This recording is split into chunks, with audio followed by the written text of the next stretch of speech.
Hey everybody, how are you? Hope you're having a good night. I know it's late. You're probably thinking, what in the world are you doing to us, Rose? It's 9 o'clock at night. It might be 10 o'clock where you guys are. I was up and I thought, you know what? I'm not doing anything. I might as well go live and hang out with y'all.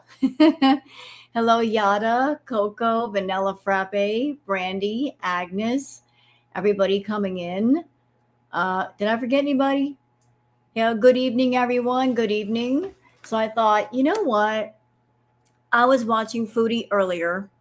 I was keeping an eye on her live to see if there was anything interesting happening.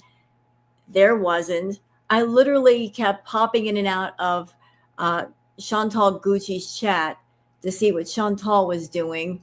And every time I popped in, she was talking about the cat. Literally every single time. I'd be like, leave for a minute, come back, leave for a minute, come back. And there was nothing but cat talk the entire time, the entire live. I was like, is she ever going to get off this topic?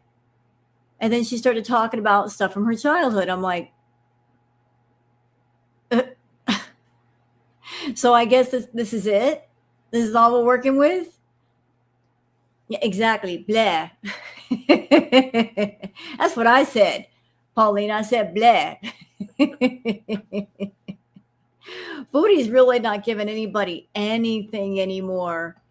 She is not. But you know what? Just because she isn't doesn't mean that I'm not. So Foodie's still talking about the trip like it's actually a thing, like it's actually going to happen.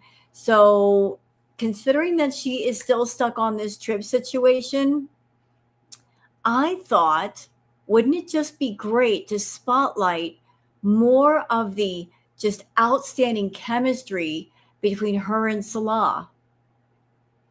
You know, because they have such great chemistry, like it's off the charts, it's fire, baby. Yeah, we all should just be so jealous. I just want to show what kind of chemistry they had by pulling up some videos and showing just how happy not she was with Salah. All the many fights they had, all the disagreements, and how happy they were. Since she tries to paint this love story, I wanted to show just what kind of love they actually possessed for one another. What do y'all think? You know, because like spicy moments between them. We love the spicy moments. So yeah, that's what we're doing. Hello, Jenny No Pants. So we're going to showcase all of the finest spicy moments between her and Salad. Yeah, I know, Havasu mom, listen. I know you're trying to contain your jealousy over there. I know that you're just like pacing the floor with how jealous you are. You're trying to figure out how Foodie does what she does to be who she is. You just can't contain yourself. But try to contain yourself. Hater. You just sit down over there and contain yourself. You know, you just better do it. You better get a grip. Hi, Nancy. You better get a grip on yourself. Hi, Booger. It's Booger. Speaking of chemistry and being spicy, ow, ow. Look at this. Look what I got to deal with. You caught a live. Yes, you did. Ow. See, y'all wonder how, ow, love bite. Y'all wonder why I'm spicy, Rose. Look, I got a spicy cat. Look, ow. Mean old thing. Why are you doing that to your mother? Come here. Get over here. See what I put up with? Anyway, there's the queen. She's coming by. What can I do for you, ma'am? Yes. Hello, Hale. So we're going to do some spicy moments tonight between Foodie and Salah. Yeah, there's the queen. Boogers. Settle down, Queen Booger. So I love my husband and all this other stuff. And I know we all need a break from all of the cat talk. I hate when Foodie does the cat talk. Nothing against the cat. I think BG's very cute, but I think she's poking at girl world, trying to get a reaction. She's claiming that BG got taken to the vet and got spayed. I have serious doubts about that for a few reasons. One, because there's no incision site. Two, because when the cat came home from the vet, she wasn't in pain. Wouldn't they be in pain still? Three, because normally when a cat goes to get spayed, isn't their paw or like their legs shaved? Yeah. They will shave it. She's a long haired cat, so they'll shave the leg for like the IV and stuff. She showed the mark tonight. We sure it's a mark for that though? So I mean, I do hope the Foodie did what she said she did. I really do hope so, but I got my doubts. I got serious doubts. You know, it just the Foodie doesn't take care of animals. I hope she's telling the truth this time, but I got my doubts. Understandably so. I think we all do. It's just weird. She's weird. Hey, Billy. So how about we get into it, y'all? Y'all want to see some of the finer moments of Foodie and Salah? Where do they insert the chip? She didn't say where they inserted the chip. Yeah, BG is very cute. I would love for BG to be a sister to Queen Booger, so she won't bite on me.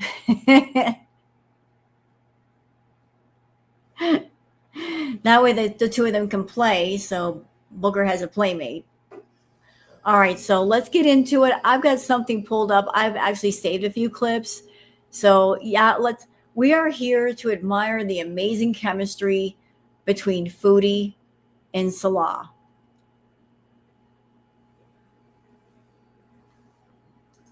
That's that. Yes, I was there earlier, Havasu Mom, and Goose Chuck was torturing me. Or trying to torture me. I'm like, don't you get started. All right, let's get into it. This is like a late night thing. And this clip is courtesy of the channel Hectic Llama. So big ups to Hectic Llama. This is a collection of different moments from Foodie and Salah, like her getting mad at him and just being a biatch. So big ups to Hectic Llama. So y'all ready to get into this? Are y'all ready to be jealous morons, as Goose Chuck likes to say? Be jealous of this off the top chemistry. I'm ready to be jealous. We're all going to be jealous morons by the end of this. Let's get started. My life right now, I hate myself for wasting my time. People fight in relationships, right? Like it's normal. But whenever you say something you can't come back from, it's over. Hi, Princess.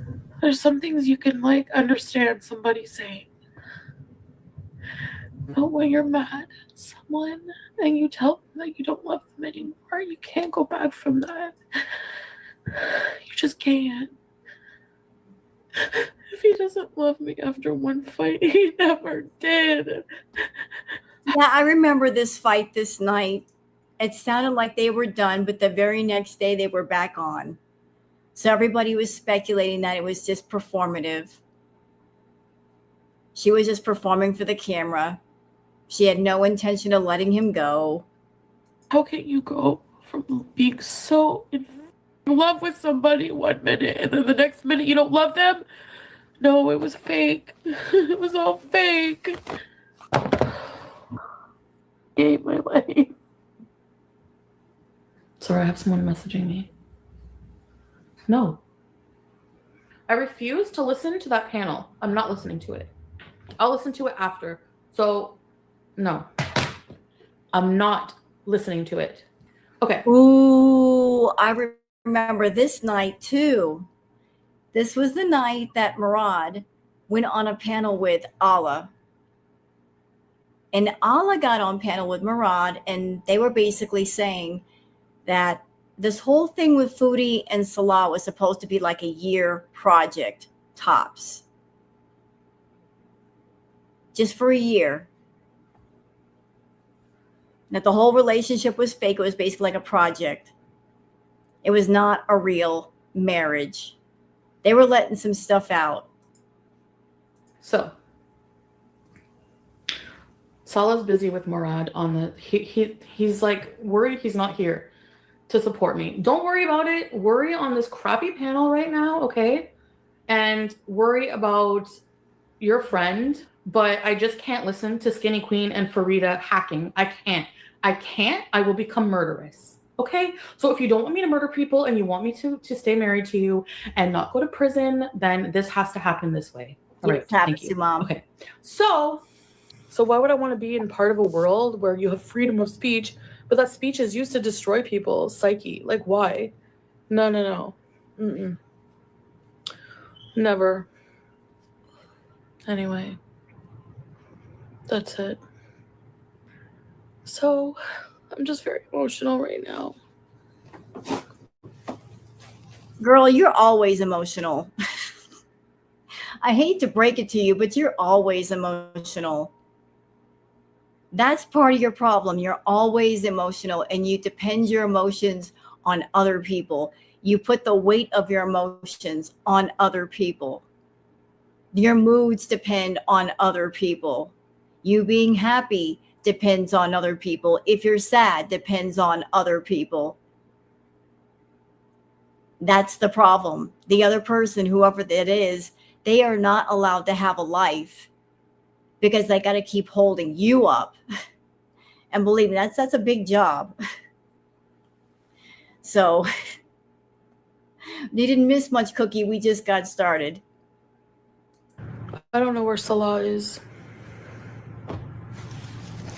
I guess not supporting me right now, I guess.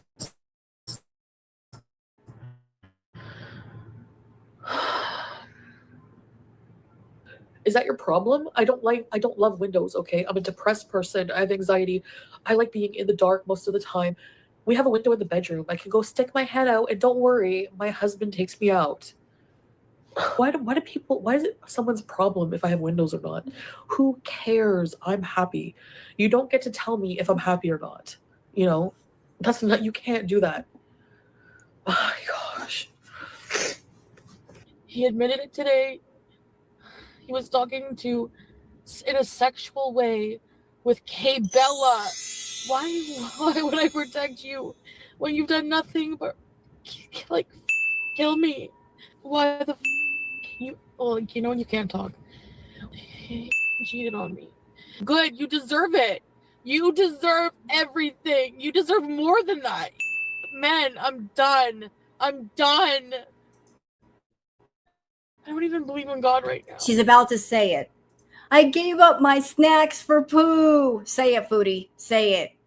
Come on, say it. I gave up my snacks for poo. Oh, why am I wearing a hijab? I don't believe in anything anymore. You see this finger? Shove it up your hairy ass. You're disgusting. Don't call me. Don't call me. Don't ever talk to me. Like, who the does that? But I said I would never leave you and I love you. Yeah, you. That's what you can do with your apology. I'll get over you. Don't worry. See that I don't think that's something that Salah understands. The girls don't leave, do they? They fixate on a partner, they pick a partner, but one thing you can count on, the girls will never leave that partner. That person they fixate on could do them all kinds of wrong. They will never leave. The girls don't leave. They fixate and they hang on by their fingernails if they have to, but they don't leave. They don't leave. You got to make them leave. About it. Like, you ruined our family. You ruined our family for what? I don't even want to know your deviant shit. I hope Allah curses you. I hate men because you know what? Yeah, there's good men, and I hate to generalize and be sexist, but track record shows That's one thing when you're in a relationship you always have to worry about. Is my partner being a loser? Yes, they most often are. No, I would never leave you. I love you. No, you don't. You don't love me. You don't. And that's obvious now for sure. Like, One of the main reasons I feel like Amber and Foodie, they don't leave, is they put themselves in a position where they don't have many options if they leave. So they just fixate on one person and hang on. Like if Foodie were the, hotter than 90% of us female that she claims to be, she'd have plenty of options, wouldn't she? If one person did her wrong, she could just pick another person. But she's made herself so horrible that her options are few.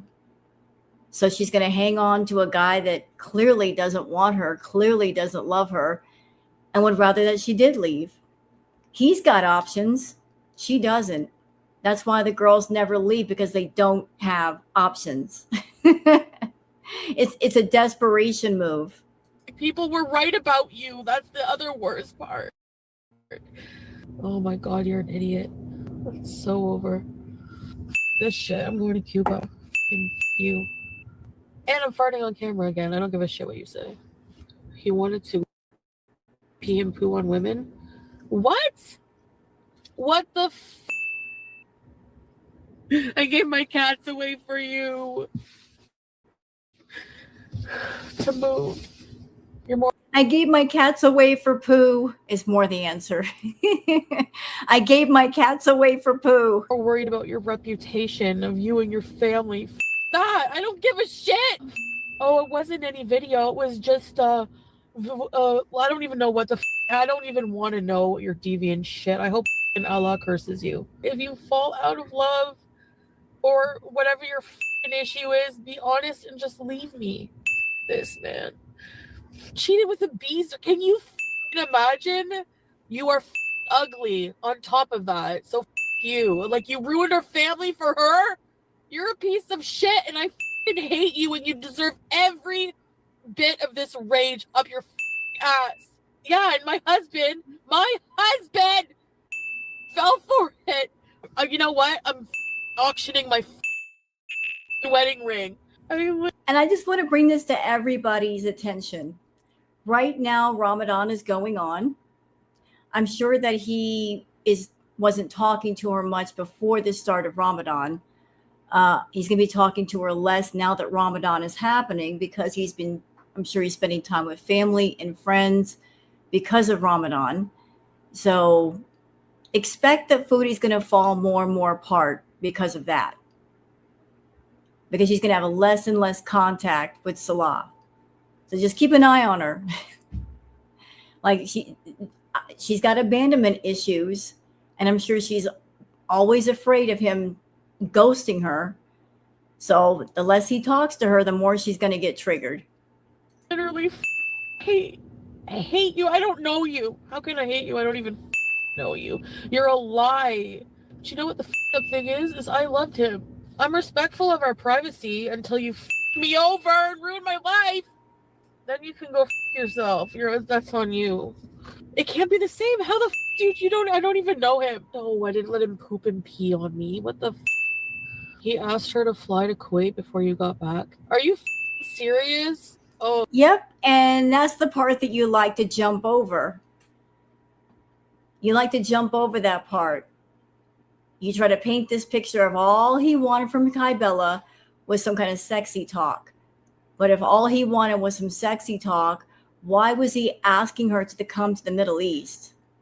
Because that sounds like more than just, I want to talk to some stranger on the internet and, get my bells rang. He wanted her to actually make personal contact, to fly to the Middle East. That's the part you keep jumping over, along with the parts about he was asking about her income and if she could have children. You're going to jump over those parts too. He was wanting to replace you, Chantal, for somebody else. Oh, nice. You're not a Muslim. You're fake ass. You're a idiot. Like, this is the thing. People get outed for their disgusting behavior, and then they cry about it. Like, what? You don't even care that I'm hurt. You just care about your reputation. He talked to her for a long time and invited her to stay. Really? You piece of shit. You're not a man. You're a mesquine. You're a boy. If there's any men in this world, you liar. Go with her. See how long you're Yeah, like. you know what, Dred? There's a reason why she was so calm. Anybody else would be shocked, nauseated. There's a reason why she was calm is because because I'm sure she already knew about his fetish before they got involved, and B, because she's got the same fetish. And she pretty much admitted that in the retro react that I did before this one. Like, I don't do those things anymore, she said. But she did them. So she's got some darker desires that she don't want to talk about. That's why she was so calm. One of the dings, all the F-bombs she was throwing. Lasts. She can't even afford a membership sometimes, and she's a piece of trash. I'm 39, I'm diabetic, and I'm not into weird fetishes anymore. Well, there you go, K-Bella. That's what you deserve to be, is toilet. See, she just said it. I'm not into the weird fetishes anymore. But she was into them. I don't know what she did, but she just self-confessed that she was into them. So what are you saying, Foodie?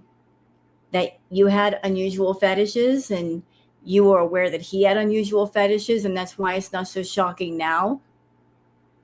That kind of is what you're saying. That's so flattering. So all this time, you were talking to this person and invited them there. Where? You only one time, my ass. Fucking idiot. I never saw this side of him, ever. Like, I don't know what the holy shit, Salah, where's your brain? Up this hairy ass. And to do it with someone on the internet? Like, are you whatever, I'm done. I'll get over it. Like, I'm not gonna ruin my life. I'll just, I don't know. I have to stay here. Natcherd was like that too. I'm not cheater me. I'm not cheater me. Yo, you are cheater you Nosferatu. And don't ever talk about me again either, because I can rake you through the hole. You know, I'm going to do something unusual. Something I never thought that I would do in a million years. I'm going to do it right here, right now. And not because I like either person. For just a half second, I am going to stick up for Nader and Salah. Don't yell at me, chat. Hold on. Don't yell at me. Wait, and understand why before you judge. This is only for a second. That's all they get out of me is 1 second.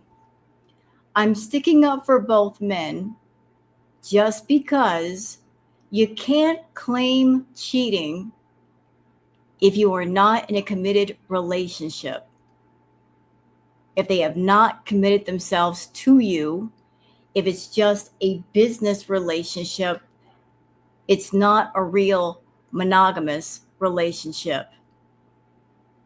So you can't claim cheating if the whole relationship is based around money and appearances on YouTube and bragging rights. It's not a real monogamous relationship.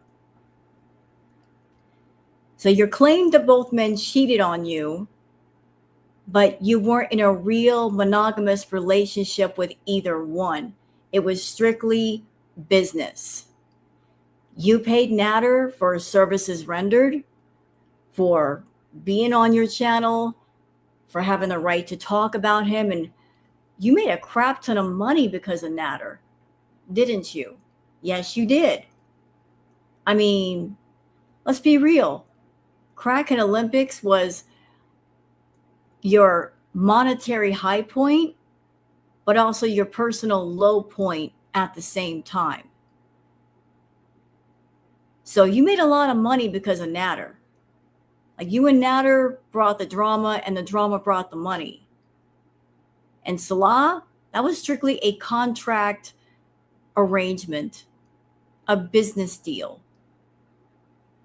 He never committed himself to you. I mean, if he had, you wouldn't have spent $9,000 before you even went there. You were paying him for services rendered. Services were rendered.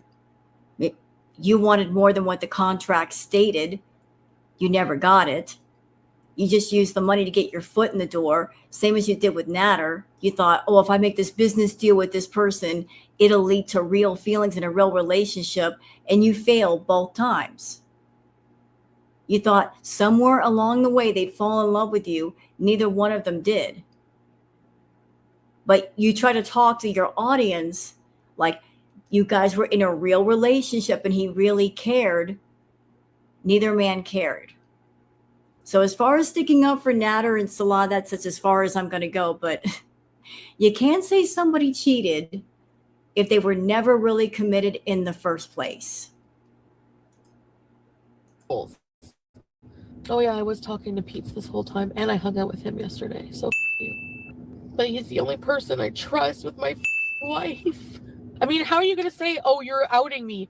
What the That was always a problem with Natcher too.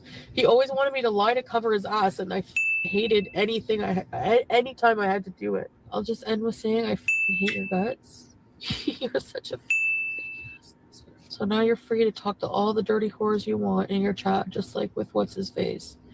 Disgusting cheaters.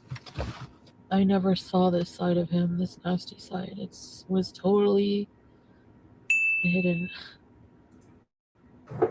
No, I'm going to say something kind of gross. Sorry, chat. But I think she got the most upset because she never saw that nasty side of Salah.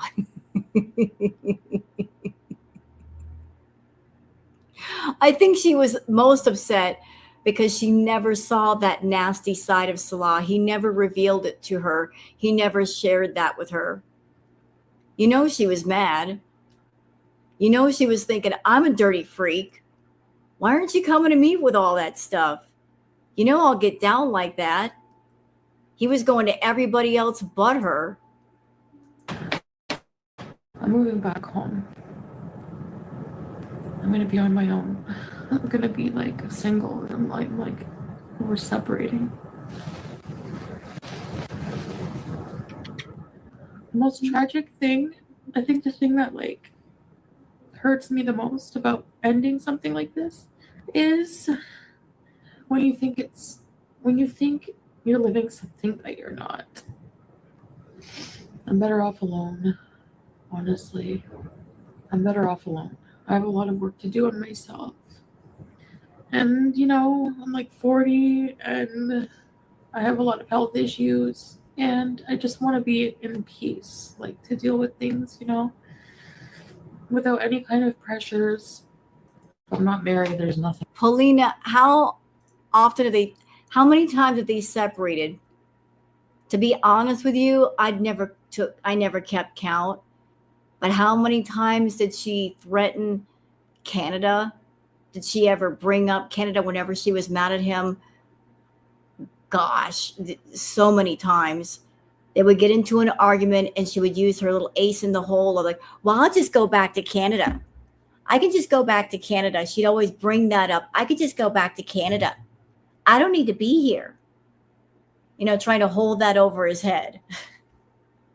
I can even tell you how many times she brought that up and how many times we heard, look at all that I've done for you. Her words of a narcissist. Look at all that I've done for you. You should be grateful. Look at all that I've done for you. She says that with everybody she's with. Look at all that I've done for you. For me here, really, honestly. I know I never stay, but this is going to be permanent. I want sweets really bad. I want a donut, and like a Simpsons donut.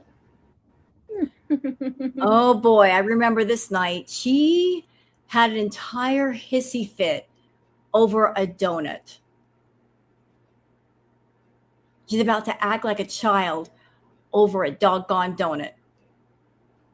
It's late, and she wanted a donut. Watch this. I'll get a donut. Yeah, I'll see when he wakes up. Maybe. There's Krispy Kreme. There's Dunkin' Donuts, and there's Simpsons donuts. I want a Simpsons donut. No, babe. We were talking about possibly getting a Simpsons donut if you're down, but you're probably not. So Salah was asleep, and she basically woke him up for a freaking donut. I'm not even joking. This husband that she claims to love so much, instead of being a loving wife and just thinking to herself, you know, my husband's asleep. He's tired. And I know I want a donut right now, but he's sleeping. Maybe I should wait till tomorrow and maybe then I can get one. She's up. She's live. She's basically going to try to get him up for a freaking, yeah, this is the donut rage. It is. Watch this. Donuts bad for health, I guess. I don't care. I knew he would say no donuts. I have grapes. All of Gore World is bigger lolcow, have turned out to be bigger lolcows than Amberlynn and I. But I'm doing more with my life than any of you friggin' idiots. That's for damn sure. No donuts, you had one the other day. I don't really have any snacks. No, grapes are not going to cut it. So she wants donuts and he's telling her, why don't you just eat some grapes? You got grapes. Just eat some grapes. Because he knows, like, if she wants a donut, he knows what that means. He's got to go out and get the freaking donuts. Hello, Keto. How are you? Yeah, she's a lot smaller then. I don't want grapes. I don't want grapes. No, I want a Simpsons donut. Yes, everybody say yes for a donut. The Simpsons donut, the lemon one I ordered before, babe. They want to see it. It's and this is her putting pressure on him.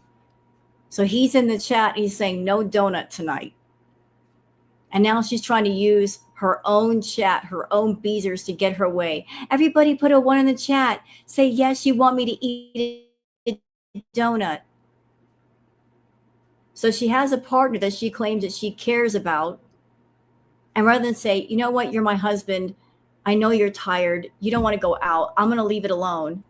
She's using her own chat to get her way like a child. She's doing the, if you go to dad and dad says no, you go to mom and mom might say yes. Just using public pressure to get what she wants. Yeah, it's gross. Very spectacular. Everybody put a 1 for yes. Oh, they're going to kill her. They're enablers. No. Yeah, they are. Just one donut, and then I won't have any more ever again. I'm just having one donut, that's all. Okay, I guess we'll get the damn donuts. Yes! Can you look up Simpsons donuts? I think donuts bad for health, or it's okay? It's okay. If we get a Simpsons donut, we can share it, and I won't eat them regularly or anything. People just want me to eat kale and chicken all the time. I don't want to. The donut place is closed. What? Closed. So maybe next time. No. No. Yeah, I remember this night. The donut place was closed. So they ended up getting ice cream.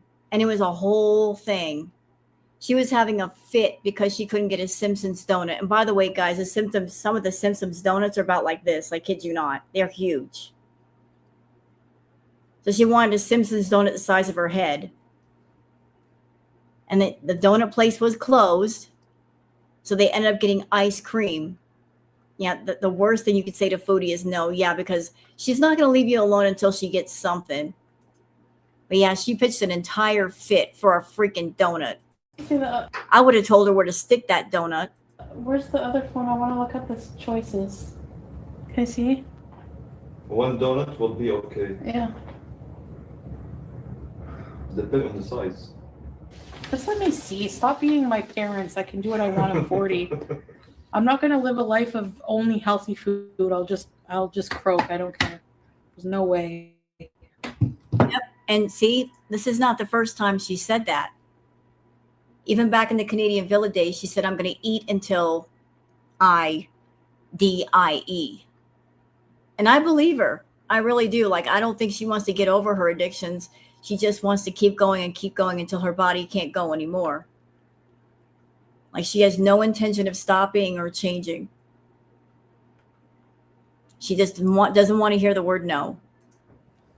Babe, how about to do it together to the swimming pool? Tomorrow for sure, babe, because I'm washing my swimsuit. Yeah. We're here for a good time. So, Not a long time. Sorry, Simpson closed. Really? Yeah. Shit. Can you just type in the search donuts? Cheesecake. Babe, did you look for donuts? I'm looking. See, he's like, she's bugging him. He's telling her the donut place is closed, Chantal. What do you want me to do? And she's not done. She's like, well, can you find me some cheesecake? Can you find me some ice cream? Find me something. I'm having a snack attack. I'm not going to let you go until you get me something, Salah. I want you to go out and get me something. Like, she's laughing, but she's serious. Like, I know you're tired. I don't care. I want my snacks. Babe. I'm kidding. Be patient. No. Where's my donuts? Or Dunkin' Donuts. Is Dunkin' Donuts open? Dunkin' Donuts closed. What about Krispy Kreme? Okay, I'm going to point something out to y'all. I know it's hard for a lot of people to imagine that food can be just as lethal or addictive as illegal rugs, but food is one of her rugs, one of her biggest rugs. She's an addict. Addiction is addiction, and addiction is deadly. But this is addict behavior. She wants her fix, and she's going to get her fix no matter what. Hey, you in the room, you're going to help me get my fix, or I'm not going to give you any rest. I want my fix, and I want it now. I know it's hard for a lot of beezers to like put it together that they're subbed up to an addict deep into her addictions, but that's what's going on here. Food is her rug.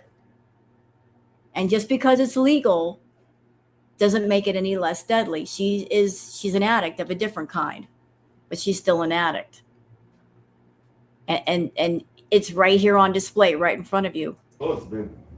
I can show you here. Closed. No Krispy Kreme. CLOSED. Nah. Wallah.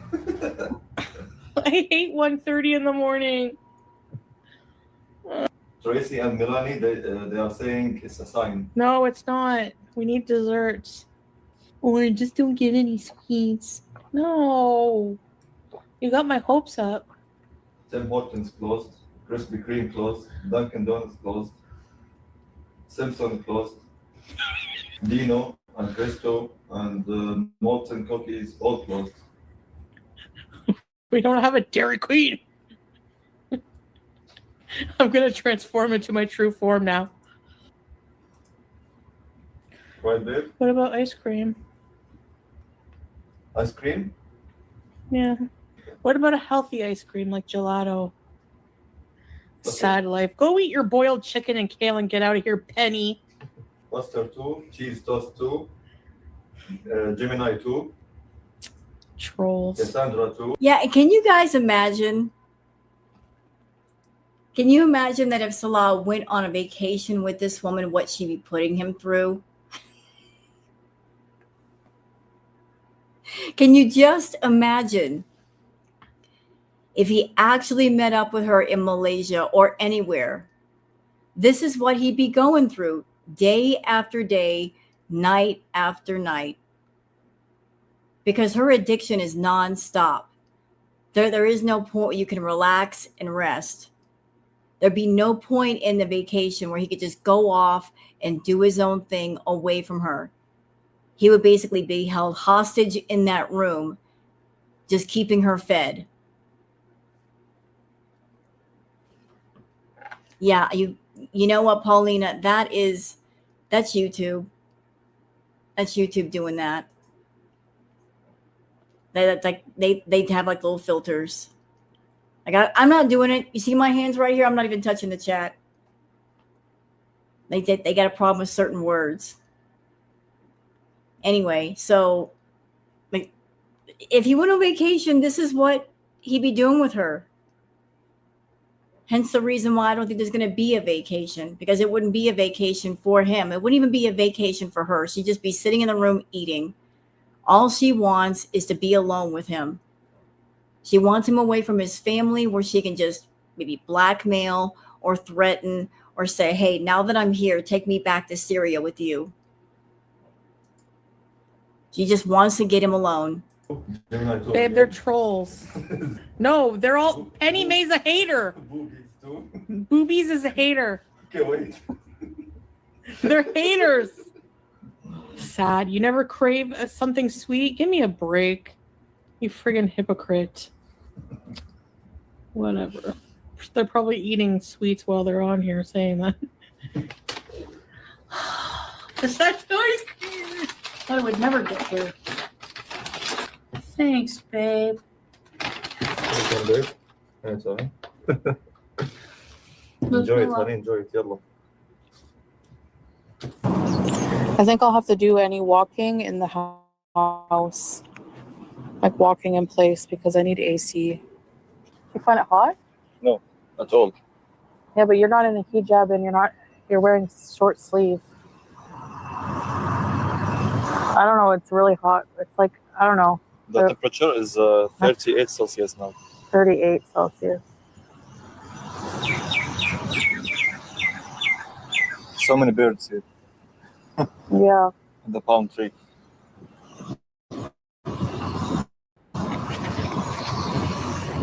Do you want to keep moving? Going where? Like walk for that place here, and then come back to the car? No, I don't. I think I feel friends. Like, I always try to go out, but Hey, I'm really glad that Hectic Llama included this clip. I'm really glad, because it showcases something. So here we are seeing Chantal when she was back. Is this in Kuwait? Yeah, it is in Kuwait. She's in Kuwait with Salah. And she could have used him being around as kind of motivation to get healthy. She didn't want to get healthy. So she can't get healthy on her own in Canada.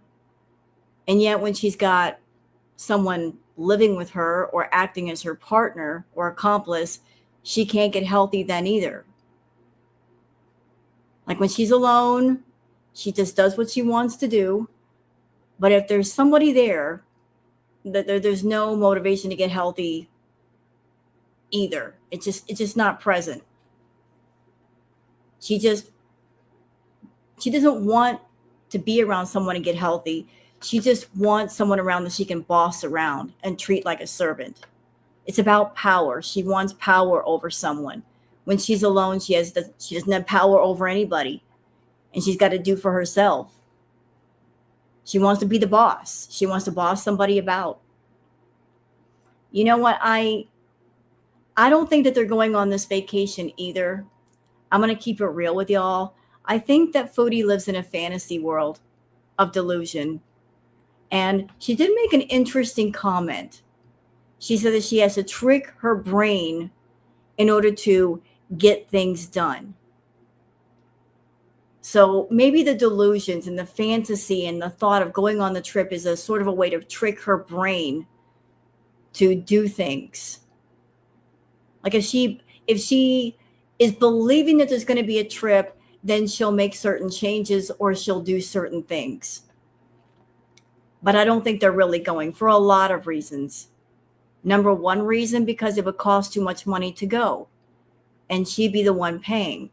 It would cost minimum $10,000 to go anywhere for a trip for 30 days. She doesn't have that kind of money. Second reason, obvious.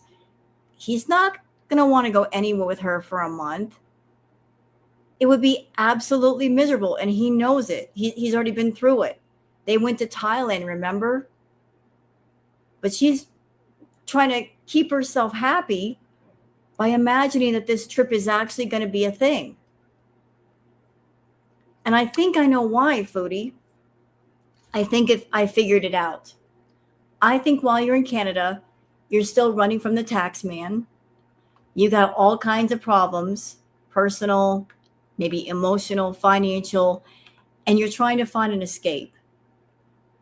So you're trying to get Salah away from his family.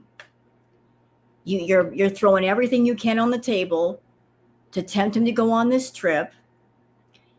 If he meets up with you, when you have him alone, you're going to throw everything you know on the table to threaten, to blackmail, because ultimately you want him to take you back to Syria with him, and you can escape some of the problems that you created for yourself. How close am I? Because it's very Chantal coded. You don't solve problems. You run away from them. You try to escape. You create them, and then you run from what you've created. So I don't think you're going anywhere. I don't think anybody's going to rescue you. But I think you're deluding yourself thinking this might be a possibility. But I guarantee you it's not going to go the way you think it is. I just can't. Like, I'm not built that way. You know what I mean? Hi, Diamond.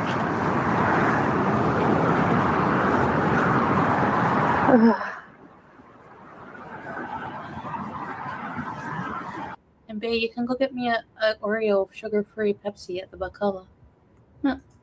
Oh, God. I hated the Kuwait arc. Can I just say that? Can I just say I hated it? Anybody else hate it? I hated it. I hated it because of the baby talk. Like this, the baby talk just came out of nowhere. And it was just all I hated the baby talk, y'all. It's like, she didn't talk this way with Pete's. She didn't talk this way with BB. She didn't talk that way with Natter. Then all of a sudden it pops up with Salah. Like, where did this come from? Infantizing herself. It's fucking gross. Excuse my French. It was gross. Gross. Fucking gross. Urgh. It's like, why are you infantizing yourself? Is it for him? Is it for your special Foodie clients? Who is this for? And why do you insist on doing it on YouTube? If you've got fetish clients, do this stuff off YouTube, but she brought it here. And I'm sure it ticked her off when I clocked her on the adult baby content. Are you mad at me, Chantal? Because I know about these fetishes? Because I'm pointing them out to people? Well, guess what? If you're mad at me for pointing them out, be mad at yourself first, because you decided to bring them here. Had you done what you should have done and gone into an adult forum and put them in private, I wouldn't have seen them and I wouldn't have talked about it. But since you brought it here, I'm going to let people know, because I happen to know about those things. And people, even those who are spectators, deserve to know what they're looking at. If you don't want people to expose your shit, then don't show your shit. Just don't show it where don't need to be shown. Okay? Thank you. Thank you. Take it where it needs to be. I can go with you. Yeah, one soda. Just a diet soda. It's diet. I want to try the Oreo Pepsi. I'm allowed diet soda. Yes, diet soda. What? I haven't had any diet soda in a week since Bangkok. You know what's funny about Chantal? She says she likes controlling men, right? But I'll tell you what, there's one thing that she always maintains control of: the money. She always controls the money, because if she makes the money and she controls the money, then whatever she wants, no one can tell her no. She always controls the money, because as long as she controls the money, that means no one can cut her off from her addictions. Nobody can deny her. And she can also control men as well. And that's another one of her addictions, because she uses them for validation. So as long as you got the money, you got the control. You can control access to your addictions. You can control somebody next to you. But here's the funny thing, Chantal, you big control freak. You like being a control freak, but there's something that's been controlling you for years. It's been your puppet master, your own addictions. They've been controlling you and telling you what to do for years, and you've always listened. So you being the control freak, there's something that's been controlling you, and you let control you. Ain't that something? I'm not asking for pizza. I'm not asking for donuts. I'm asking for diet soda. It doesn't raise your blood sugar. No, it doesn't have any real sugar, babe. It doesn't spike your blood sugar at all. We need to go to the diabetes education thing together. Okay, let's go, Yella. Bye, babe. See you. See you later, alligator. See you. Oh, that baby voice. Ugh. I don't want to go in the elevator. I hate them. Walking down the lane. And she got no soda, by the way. Yeah, he checked though for me, but Yeah. they don't have They it. don't have that very, very special diet one. Yeah, you have to get it at the Janea someday. Yeah.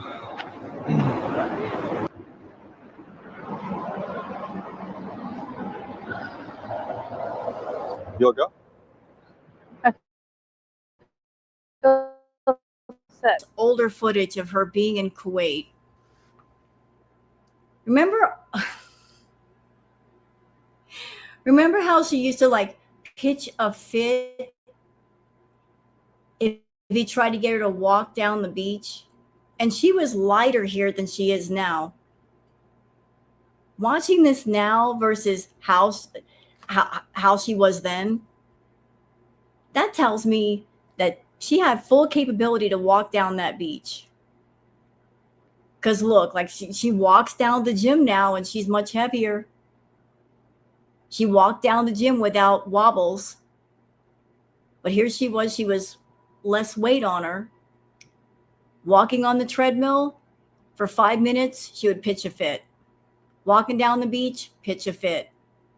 But isn't it amazing, chat, that she's in Canada, and even with a boil and cellulitis, she's able to walk down the gym, and she was able to push that scooter.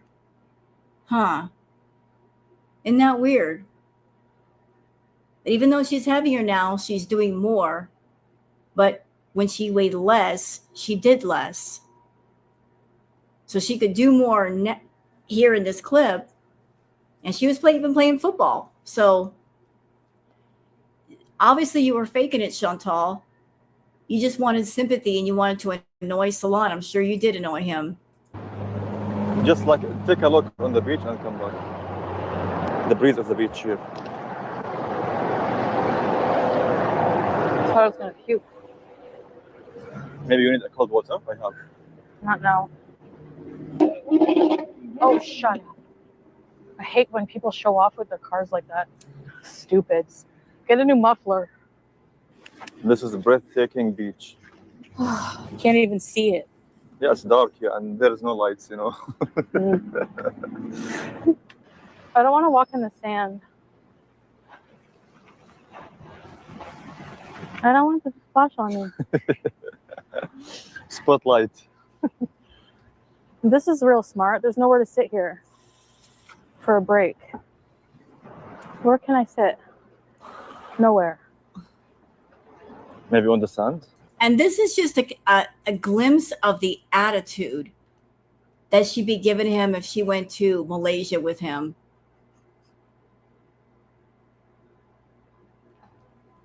And you wonder why he's not going, Foodie.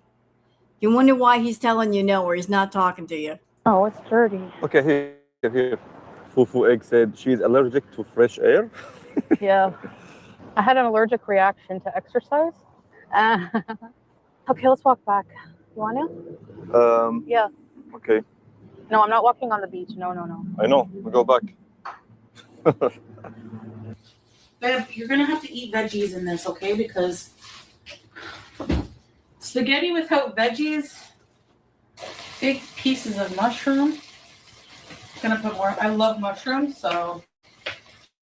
And babe, you've never had fresh mushrooms. Pardon me. What? Veggies in spaghetti? What? You're putting veggies in spaghetti. Are they cooked? I'm sorry, I've never heard of that, putting veggies in spaghetti. Huh? Mushrooms, they're amazing. Bae, do you want a plate, babe? Oh, God. Right away, yes. Okay, babe. Don't pick the veggies out. Try a bite with all the veggies, and then if you don't like it, pick it out. I know they're a bit big. Like, I put kind of big chunks, but... Oh, no, you like these veggies, I think, that are in there. Never mind. No cooked veggies. Babe, they're in the sauce. I should have blended them, you're right, but you can't blend mushrooms. Ew. I should have blended the green peppers. Okay, let me go get the stuff. I'll try not to put any veg in yours, hon. Yum. I'm starving. It's coming. Try it first. Okay, I have a theory. Here's my theory. Let's see what y'all think. I think that Chantal purposely cooks like crap for other people just so they won't ask her to cook for them again. And she can go out and get more takeout. What do you think? I think she sabotages the food on purpose so that they will never tell her to, do a home cooked meal. So then they'll let her just do takeout and not bother her. Like she purposely cooks sloppy and bad on purpose to get more takeout.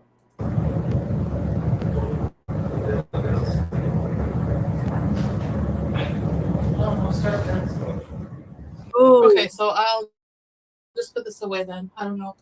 And she's mad because he doesn't want to eat the food. And did you hear what she just told him? She said, well, then starve. This husband that you love so much, you're telling him, well, just starve then. Just starve. I wish he would have told you that when you got him up at like 1 a.m, 2 a.m, and you want the donut. I wish he would just looked at you, shrugged his shoulders, and well, just starve then. Give you a taste of your own medicine. Order food then. I don't know. Fall down like, I don't do the most, but I do a lot. So that's like one compilation of their fighting. And there's more. Let me just go ahead and get another clip out. Let's get another clip out. Because, they have amazing chemistry. We got to showcase the chemistry, don't we? All right. So that was Hectic Llama. For those that wanted to know, Hectic Llama. Let me pull up my playlist because I'm saving a bunch of stuff. Let's see what else we got here. There's always more. No, it's wrong playlist. Oops, my bad. No. Shut up, Chantal. Shut up. Okay, what else we got here?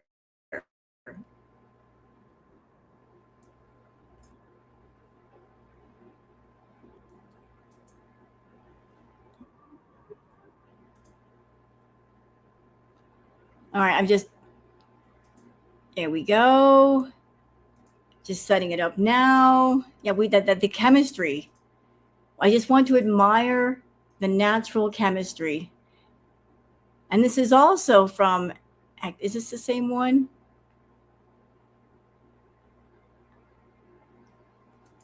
No, this is a different one.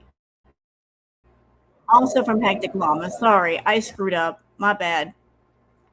This is when she came back to Canada and she was mad at him because he wasn't giving her attention. I've waited like a million hours. It feels like to just try to.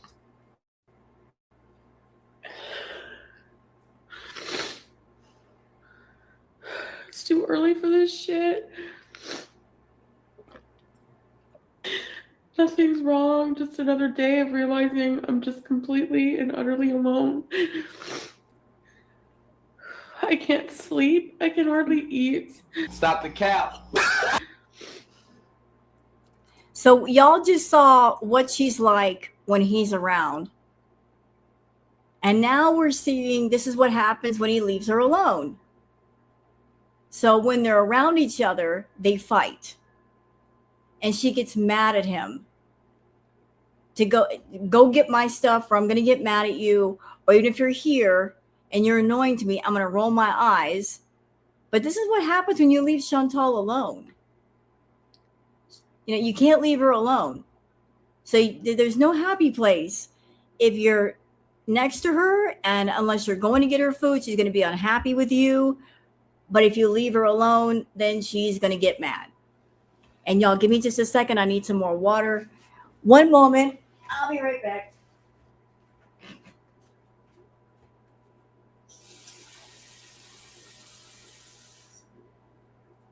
I'm here.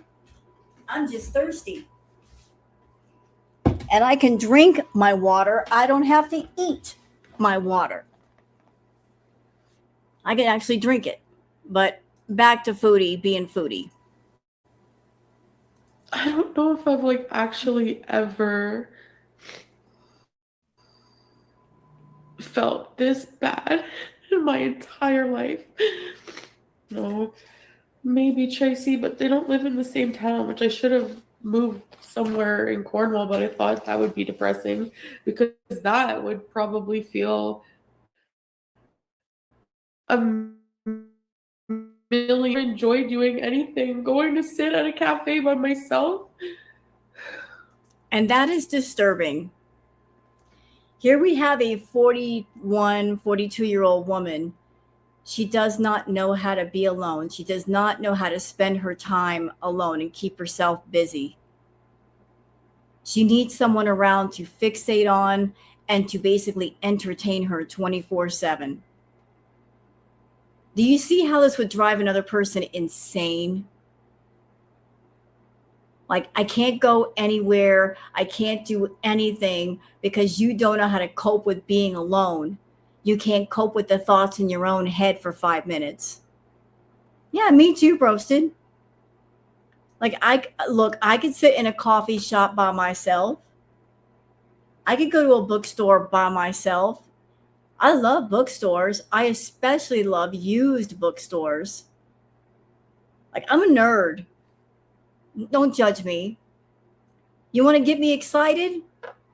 I take me to a used bookstore. I'll go get lost. I'll see you later. Bye. You know? Take me to a used bookstore, or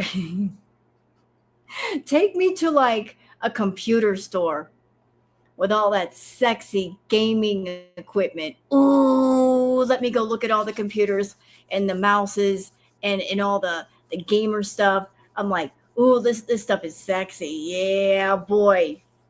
Love the size of that hard drive. Look at that graphics card. Yes.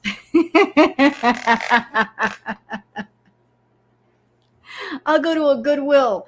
I'll go to a Salvation Army. Just leave me alone. I'm going to go shopping on my own. Bye. What? Don't judge me because I like gaming stuff. What? Man, that graphics card, man, I think it's sexy.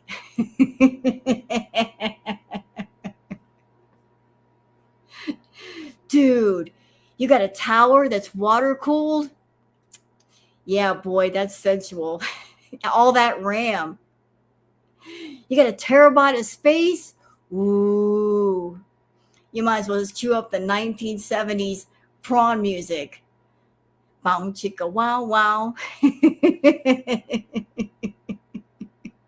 That's what's happening in my brain. Bow chicka wow wow. She has the best RAM. The graphics are exceptional. It's terabyte. Y'all can relate though, those of you that are gamers. I don't give a shit about anything. I don't deserve her either.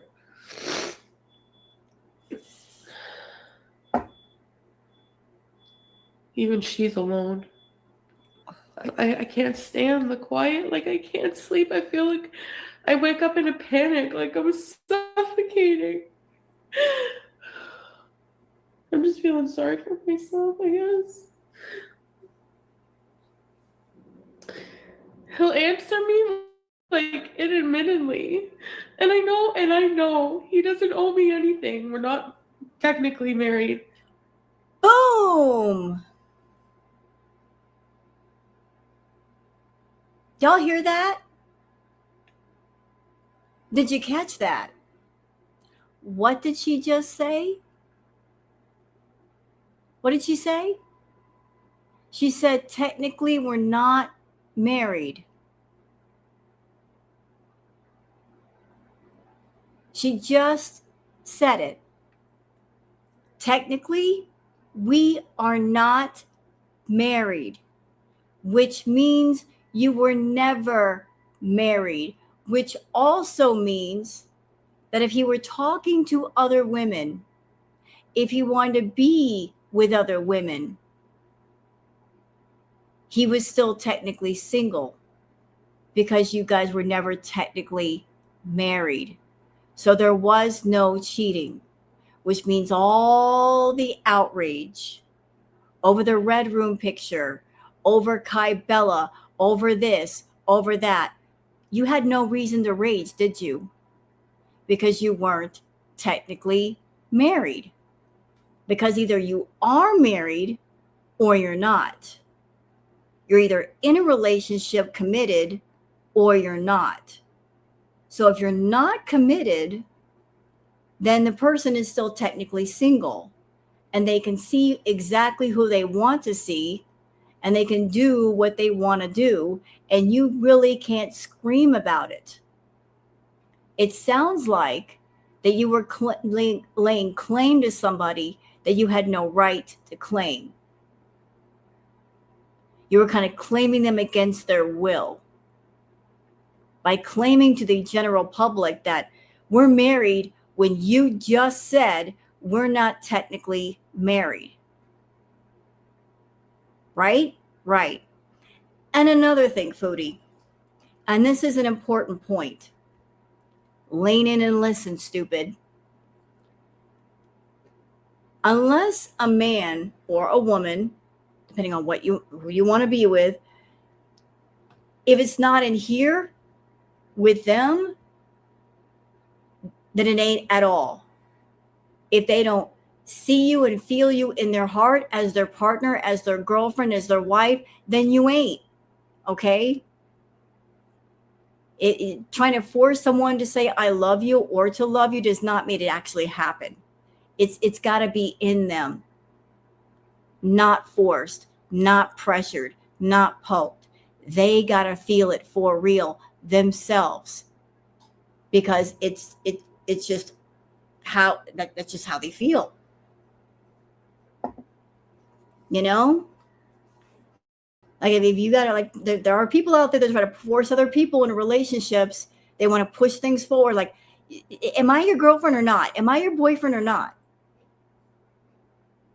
Forcing someone to give you a title does not mean that's how they actually feel. It just means you're trying to look for some kind of validation that you're not wasting your time or that they're committed to you. But if they're really committed to you, you ain't got to force it. But you're always trying to force. But the thing is like, so then how do you go from being, were you a fucking liar then? Like, how do you go from being super lovey-dovey, I love you, you're my soulmate, this and that bullshit,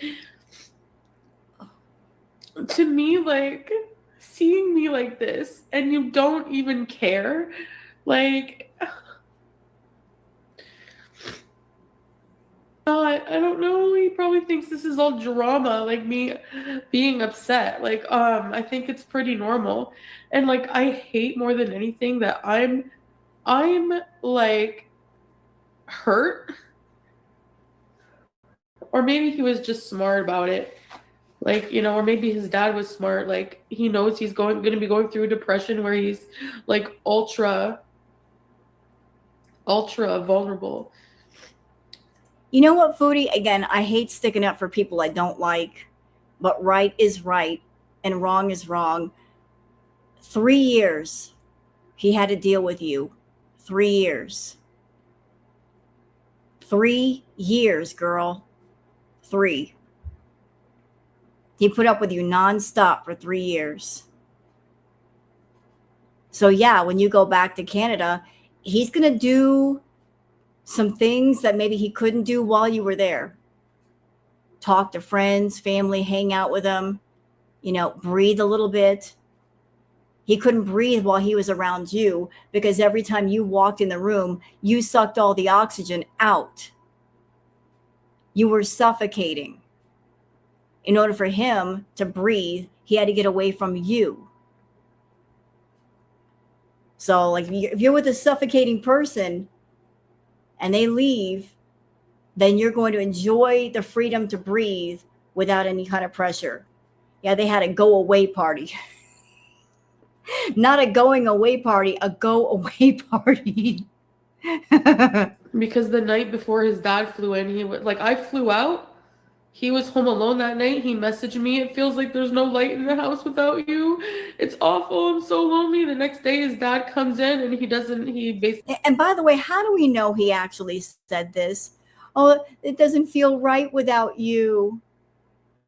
There's no light here. How do we know he actually said that? That sounds like something she pulled out of a Hallmark card. That's something that she would write in a Hallmark card. Or she'd want a guy to write to her. It doesn't sound like anything he'd say. Because every time we saw her drop her off at the airport, he was practically pushing her towards the plane. She wanted a Hallmark card moment. Basically, that's where conversation goes downhill. And he's like, don't bring my family into it. They have nothing to do with it. They have no influence.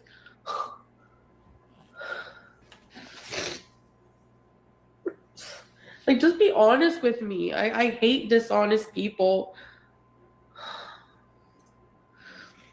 Then I guess you hate yourself. Because you're a very dishonest person. And there's a saying, Chantal, water finds its own level, always. What you are, you find also.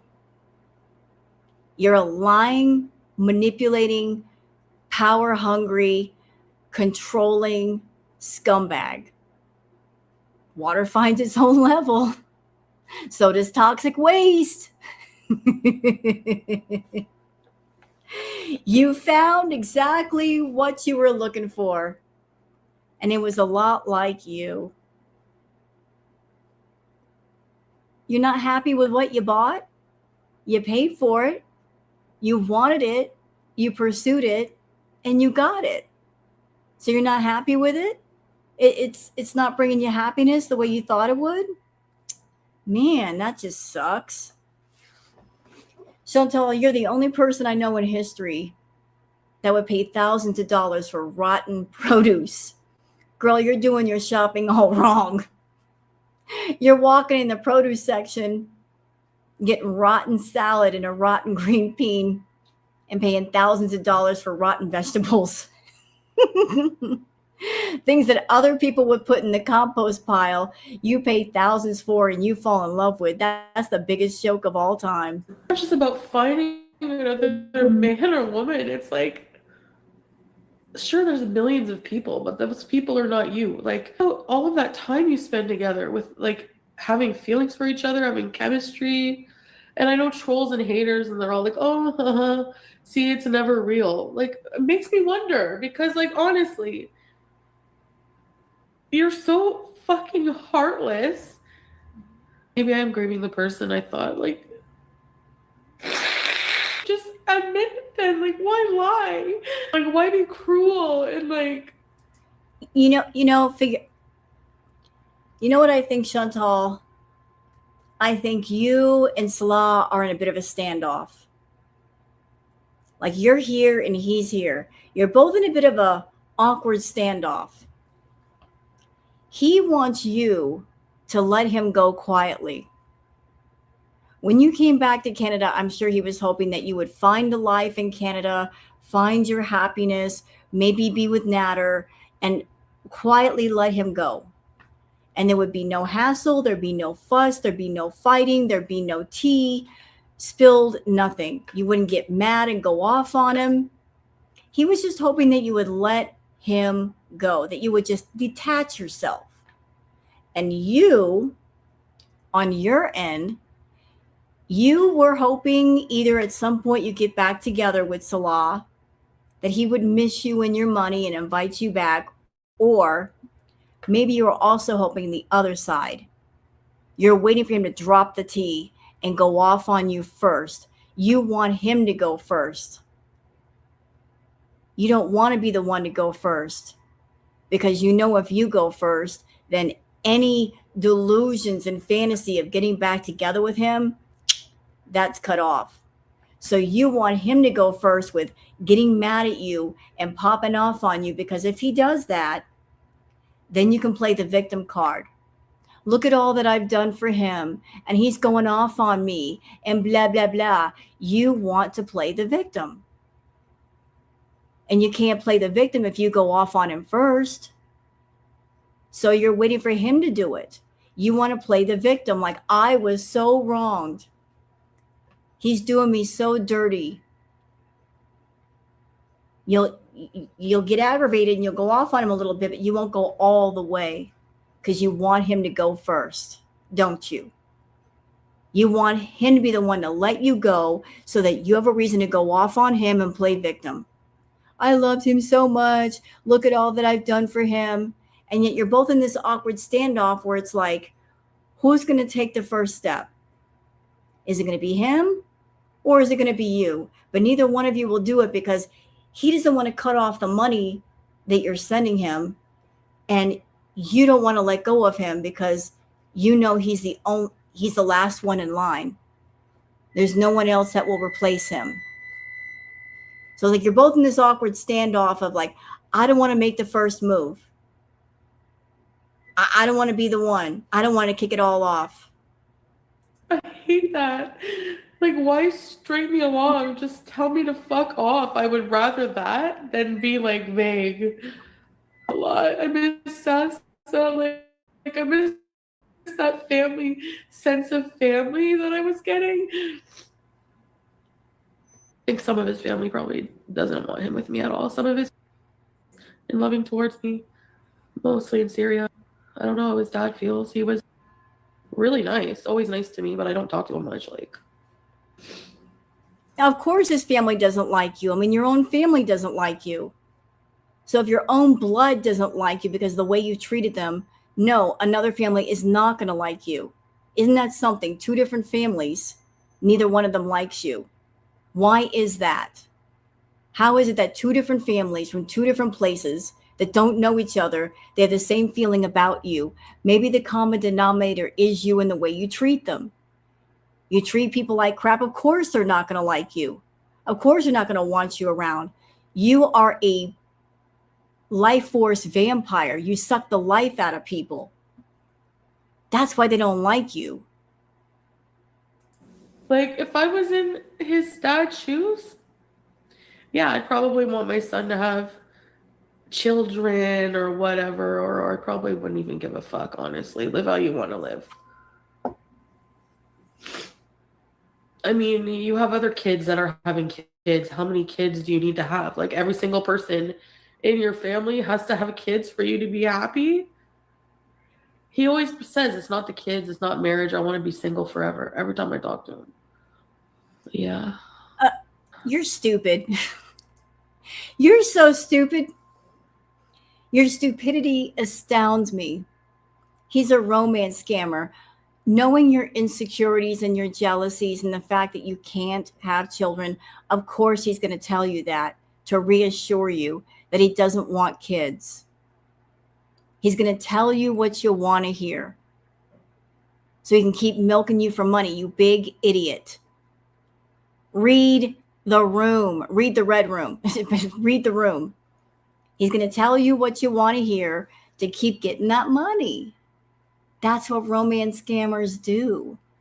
And it's so crazy, Chantal, that you're a scammer, you're a liar, you are a manipulator of the highest degree. And yet, as skilled as you are in scamming and lying and manipulating, even at the highest level that you are, and you still get scammed, you still get lied to, you still can't figure it out. How is this possible? You are a grand master of lies, and yet you believe other people's lives? Is there no perception here? Is there enough life experience that tells you I'm a liar? And so I know a liar when I see one, when I smell one, when I taste one. Yet you believe the lies about them loving you?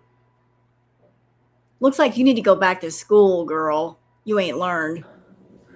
I miss that like everyday comfort, like cuddling, watching movies, someone to confer over dinner with. Just like stupid shit. Look what the cat's doing. Did I choose this? Yeah, I feel like I did. I don't know if I made a mistake or not.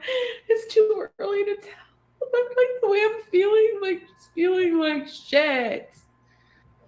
No, a strong, independent man, right, would make their own choice. He'll say this is his own choice. That's the thing. Well, when I first got with you, I didn't listen to what anybody wanted.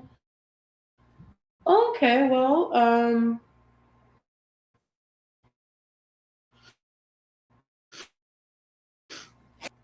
I don't know if there are beezers lurking here in the chat right now or watching. If there are, hey, feel free to lurk. Feel free to watch and listen. But listen to what I have to say next and hear me out. I'm someone that I've dealt with food addiction, got over it. Foodie is very much active in her food addiction. And let me tell you, the eating that she's doing is telling on her. She is an emotional eater. She eats her feelings, like she eats to calm herself down. It's what comforts her. She looks at it as a friend. Truly, she does, to the point where she does things for food that you only do for people, like fast food funerals. She's had a few of those. And then recently, crying over the fact she can't have a burger, getting emotional over a burger. All this talk about a trip, it's not going to happen. And I'm not saying that to be a hater. I'm saying that because the food is telling on her. And it's possible for food to tell on you. Like, the more she eats, the more I'm convinced she's not going on this trip. She's lying. She's not going on any trip because she's self-soothing. She's doing a lot of self-soothing. She's lonely. She's sad. She's trying to live in this fantasy world. But there's nothing like sad, emotional, upset triggers that'll make you eat more. So if she's going on this trip, why is she eating so much? I mean, if she were really going on this trip, if it were really a thing, wouldn't she be happier? Wouldn't she be cutting back on the eating?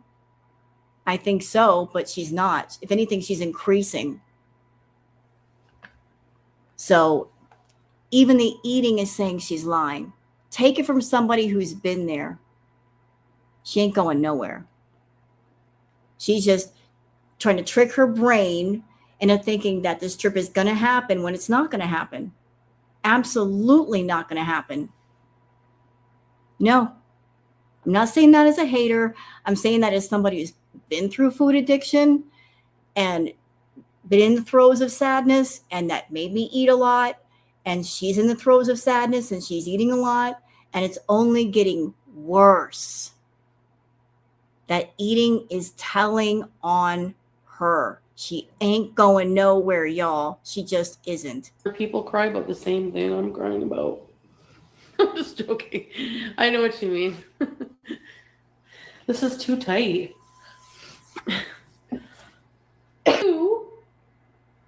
We're just so lovey-dovey. How do they do that? Like, how? 1 minute. I love you. 1 minute.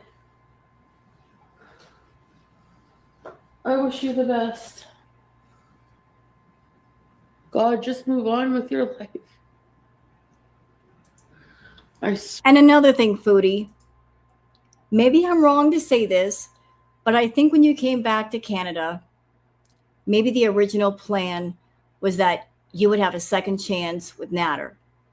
That's why you got that really expensive, nice apartment.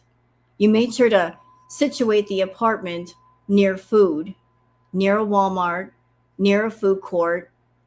Make sure you can get delivery. So you were thinking about your addictions when you got the apartment.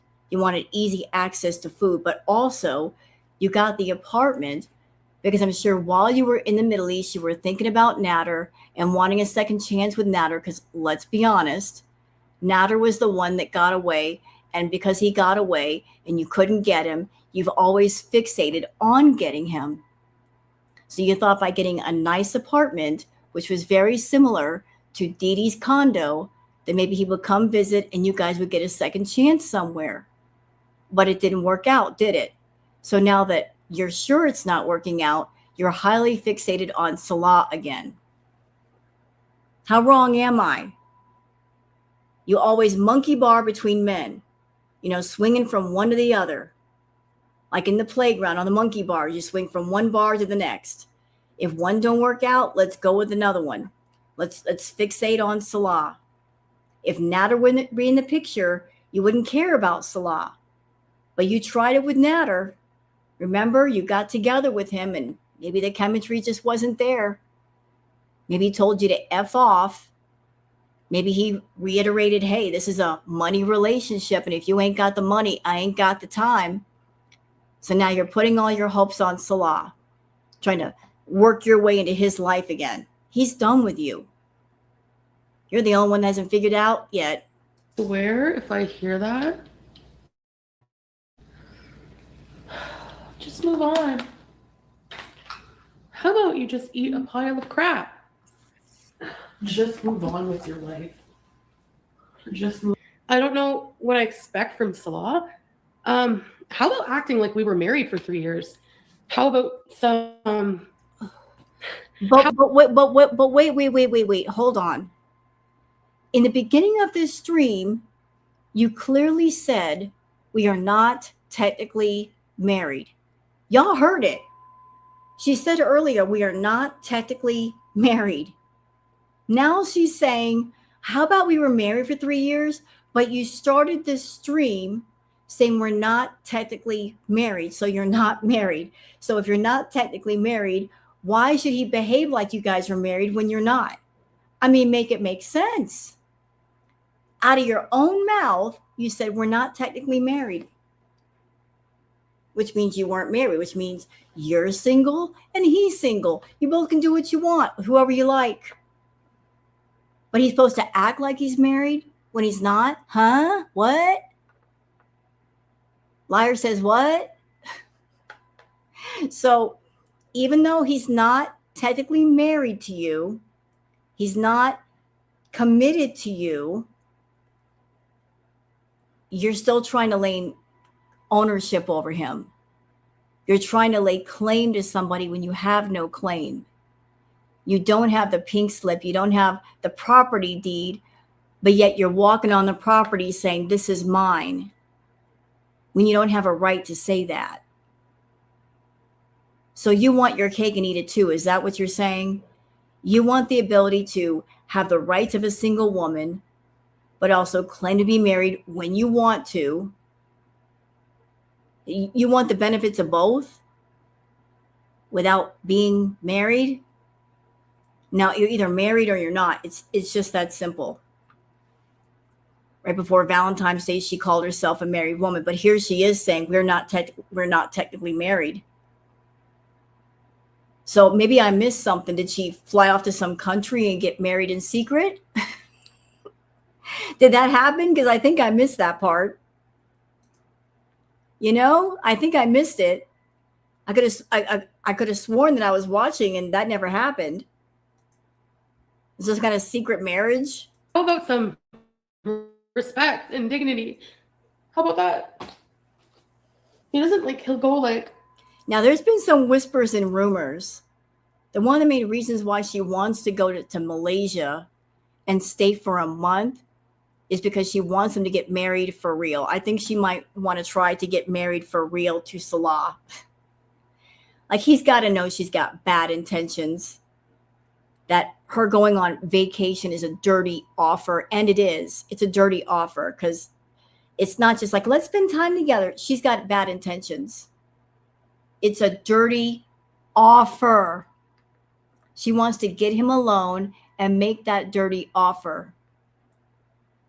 Lock in. Marry him for real.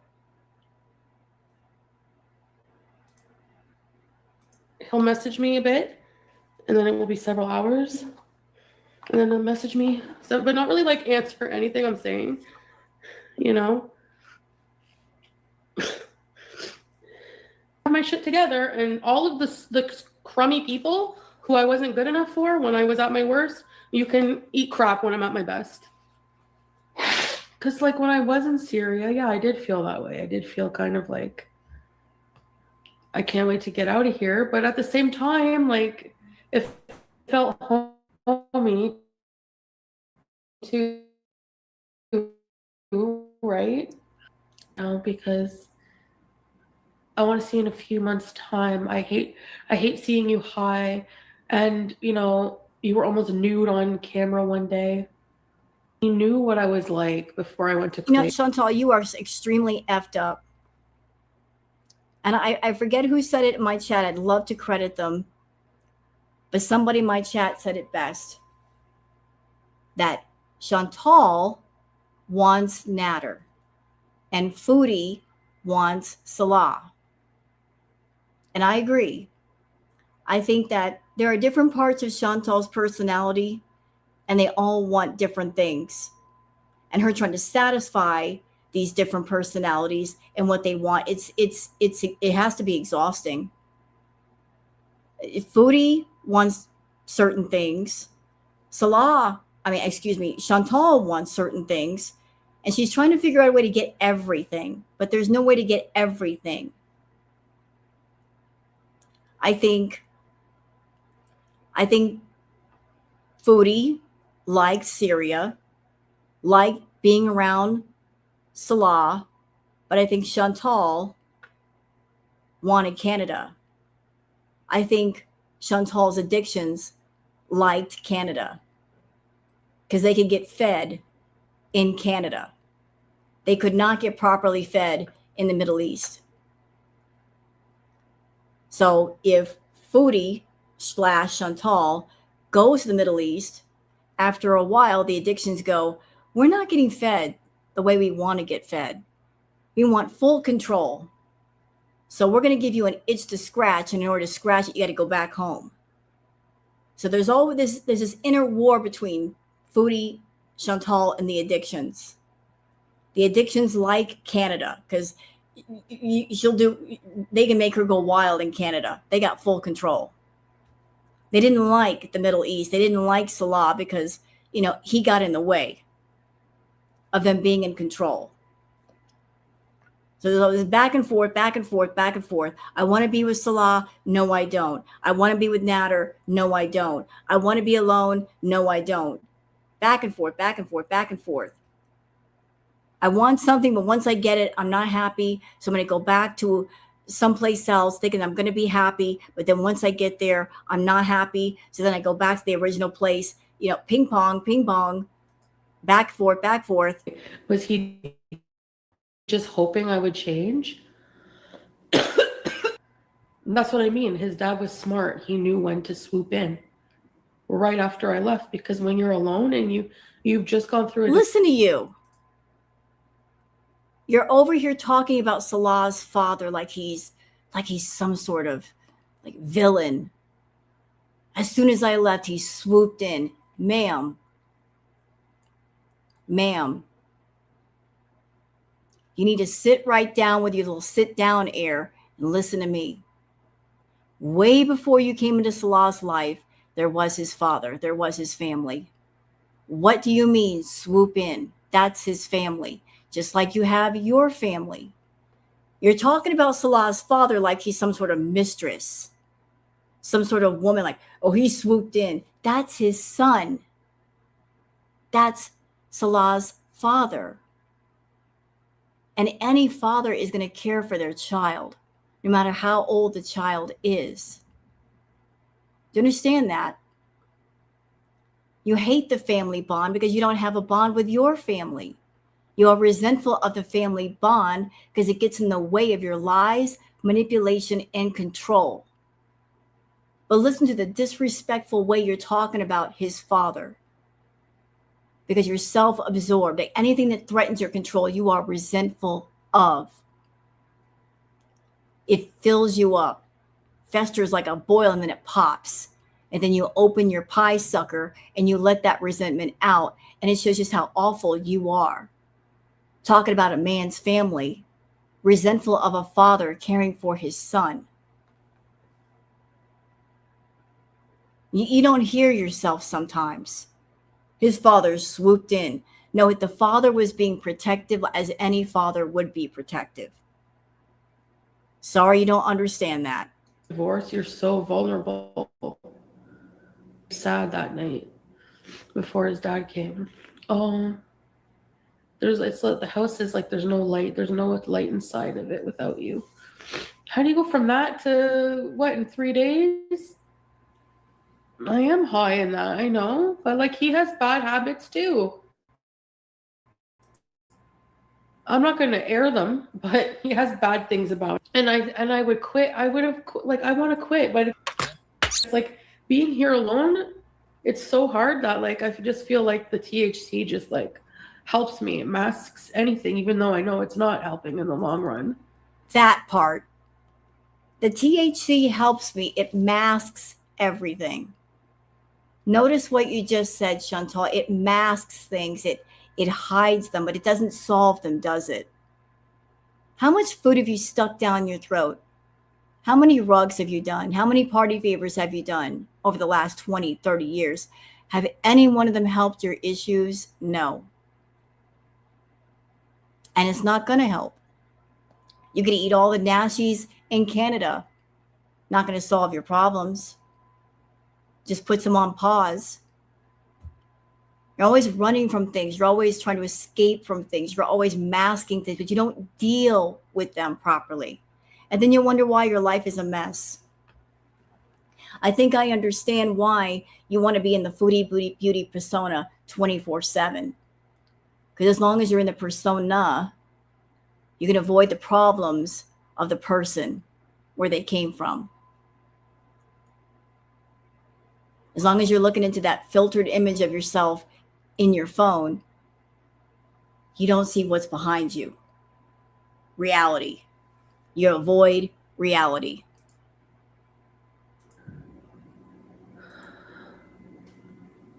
I'm mad at how he's handling it now. I'm just in disbelief because you're disillusioned after spending 3 years with someone and you think they're a certain way.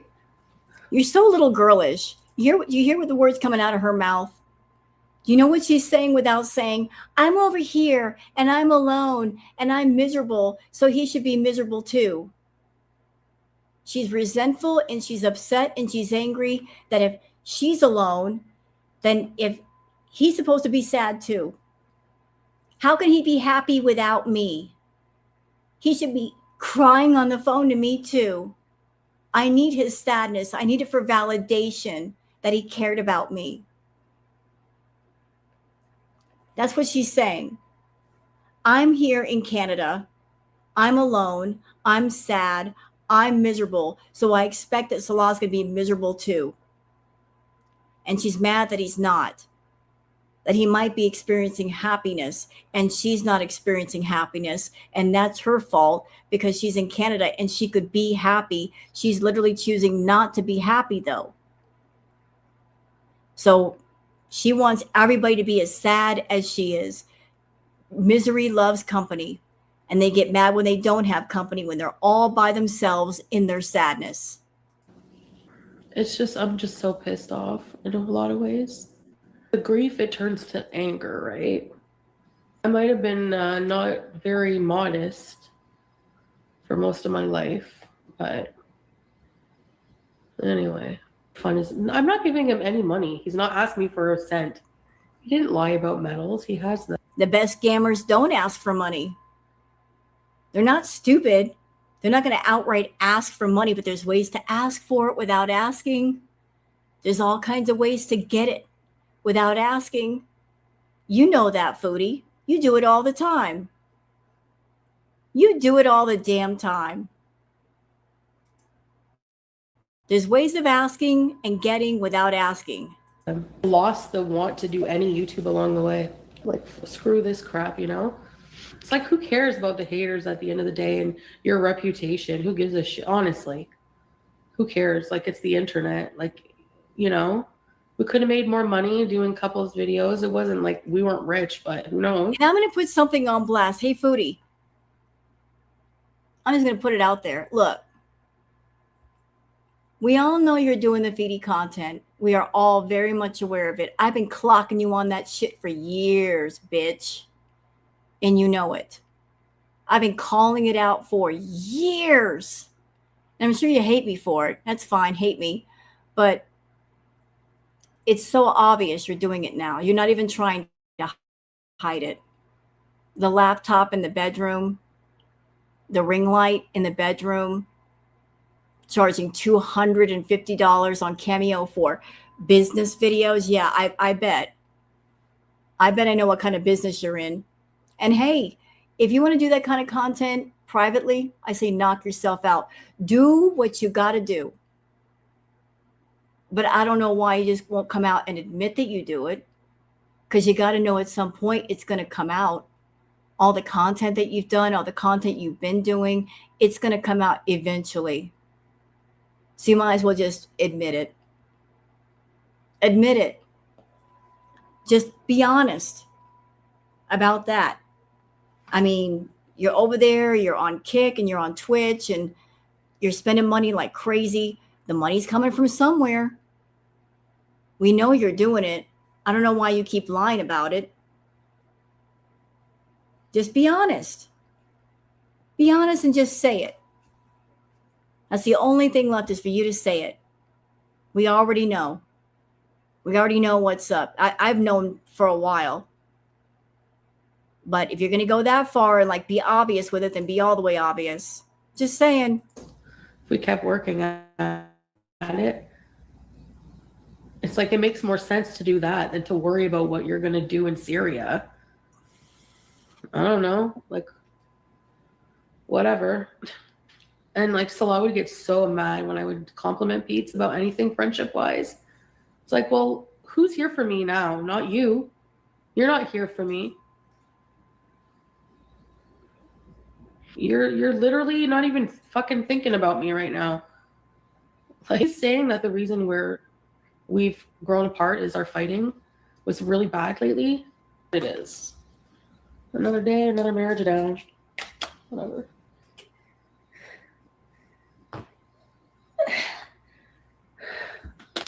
And I miss Sasa. Like, yes, like it's like with the divorce papers behind my back. I feel like this is all intricately detailed. Okay, that part. So in the beginning of this stream, she said, we're not technically married. So what is this story about divorce papers? How can you have divorce papers for someone you're not technically married to? Do y'all see the holes in this story? In the beginning of this stream, this is not even cut up, she said, we're not technically married. So if you're not technically married, then there would be no divorce papers. There'd be no need for divorce papers if you're not technically married. There'd be no need for paperwork. So the story that you told us about you signing divorce papers, what'd you really sign? Did you sign anything? Was that just a made up lie about you signing papers and you got mad? Because now it's all falling apart. Out of your own mouth, you said you weren't technically married.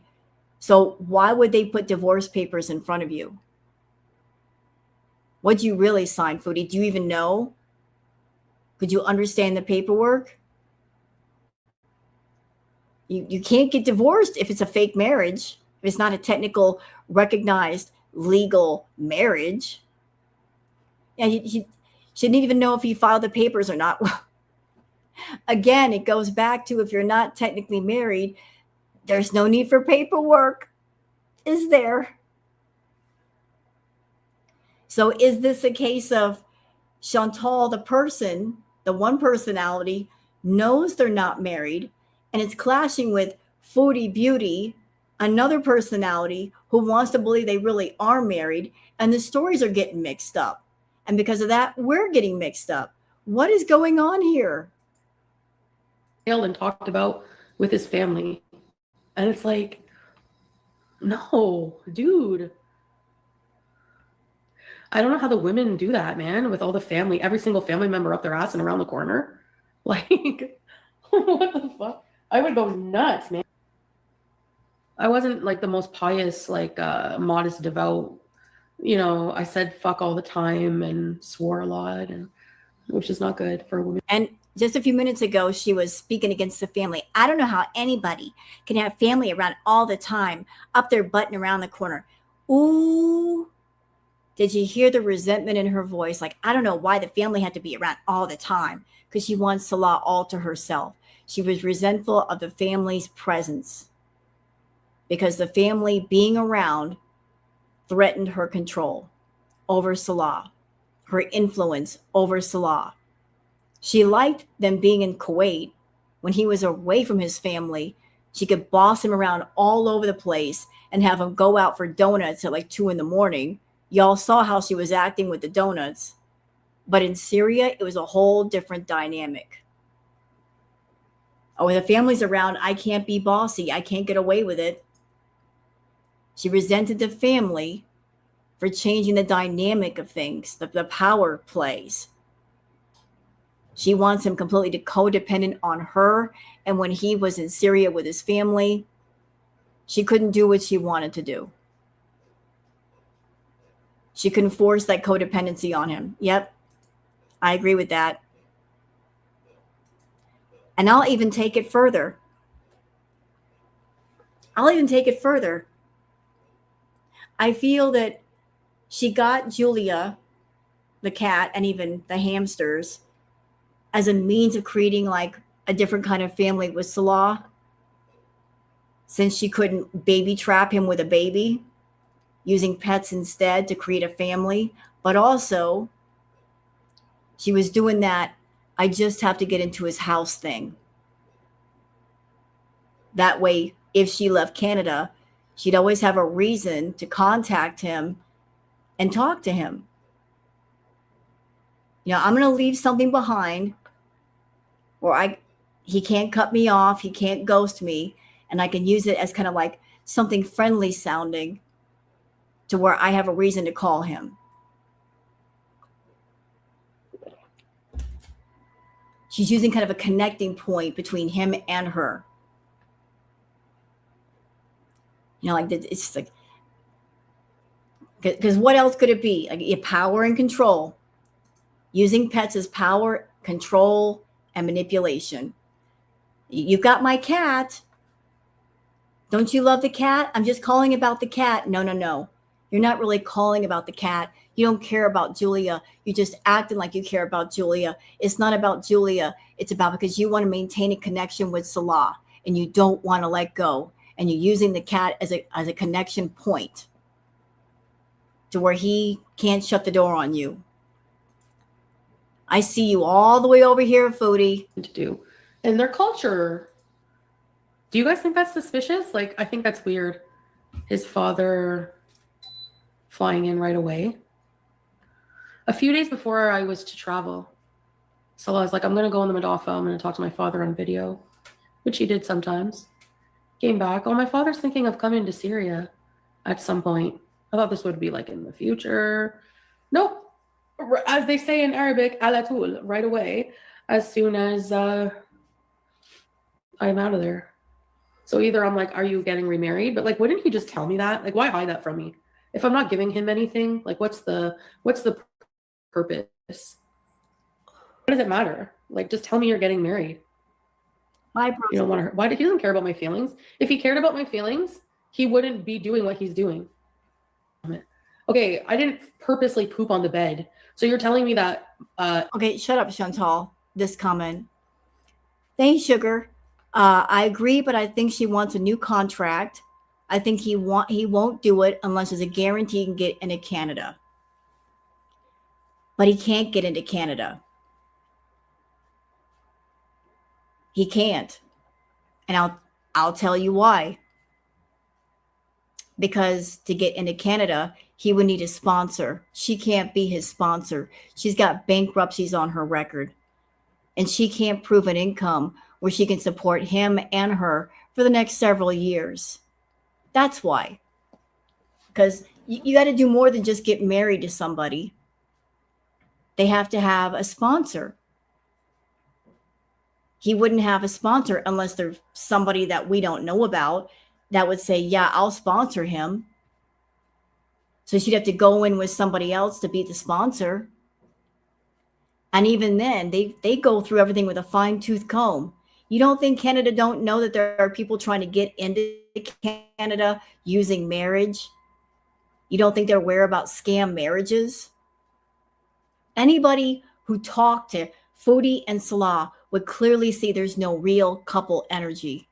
It'd be clear as day. They'd be clocked walking in the door. Just talking to them, sitting them down separately and saying, okay, this person's your wife. What's her favorite food? What does she like to do? Blah, blah, blah. They would both get caught. It'd be very clear they weren't a real couple if something went right in the water. The chemistry wouldn't be there. The sponsorship wouldn't be there. There's a whole thing with citizenship. I had a husband that we got married. He was going for citizenship. You got to take an exam. They sit then there's a whole fucking thing. And it's a long process too. It's not just quick and in and out the door. Nope. So she can't be his sponsor. She might want to go to Malaysia and get married to him, but even if you get married to Chantal Salah, doesn't mean you're going to get citizenship, but she'll get what she wants. She wants to be able to say, yeah, I'm married for real this time, but I guarantee you won't get what you want. But it's not about you, Salah. It's about her accomplishing a goal. And her goal is, before I step off this mortal coil, I can claim to be a married woman. For real. That's what she wants. She wants to be able to say, I'm wearing the ring and I'm really married and that's it and that's all. That's her ultimate goal. Arab Muslims don't get sick. Like, I caught a flu from the food poisoning from there. It's not my fault. I was laying in bed one day and thought, oh, I'd like to shit the bed today. Yeah, I'm wearing my new shoes. I didn't mind the whole patriarchy thing for a while because I felt like I was taken care of. Like I said, in Kuwait, you go into an elevator. Some buildings, most government buildings, they have their own separate elevators for women. I always felt protected in a lot of ways from Salah, So that's like, he was always seemed very caring. And like maybe someone said, maybe he does care, but just doesn't want to be in it anymore, which is fine. I wish he would just come out and say that, Look at my hair. All cheating stuff, we got all past all that crap. And I decided to stay and move on. And, I would bring it up all the time. And he was so fed up. Here's the problem with Foodie and Salah. They're both suffering from the same thing, the sunk cost fallacy. They both have spent a lot of time around each other. He's invested a lot of time. She's invested a lot of money. It's a sunk cost fallacy where you've invested so much in someone or something that even though it's failing, it's failing, you're not going to get what you want out of it. You just can't let go. Sunk cost fallacy. He spent 3 years being with her, and she spent a lot of money on him, so she's not going to let him go, and he's not going to let her go either. So they're holding on to each other because a lot of money and time has been invested in this, and she's looking at him like he's some sort of possession. Like, I bought you in your mind, therefore I'm not going to let go of you. As long as I don't let go of you, I'm not a loser. But yet, Chantal, hanging on to him makes you more of a loser. Because you're not one of those smart people to go, you know what? I've invested a lot in this, but I've also lost a lot. So the smartest thing is to let go. Just stop hemorrhaging money and emotions and let go. Nope. You'd rather keep bleeding. Just to say that you have someone, you've got something, but you don't have anything. You've got a fantasy. That's all you got. And it's in your head. But it'll never be reality, ever, ever. He don't love you. And honestly, you don't love him. Let's be real. You guys don't love each other. It's about possession now. And he's a coward because he doesn't want to jump off the Foodie train. He's afraid that if he does, the moment that he does, you'll start making money and he's going to miss out. That's why he's hanging on. He's scared to death that if he jumps off the Foodie train, the moment that he does, suddenly you're making tons of money and he's going to miss out on that money. And that's facts. And it's facts. You know it. It's about the money, baby. It's always been about the money. But you're determined to hang on to your fantasy. Well, that fantasy is mighty expensive. Yeah, that's another major thing he didn't like. He never got over it if he kept bringing it up. Yeah. Hey, Cowpack. And instead of understanding that and being sensitive to those feelings. Yeah. I don't think I'll ever wear red dresses and show my boobs. And there's definitely a part of me that's changed. Okay, guys, I'm going to go for now. I'm going to figure out what to do and hopefully pop up and do something entertaining for you guys.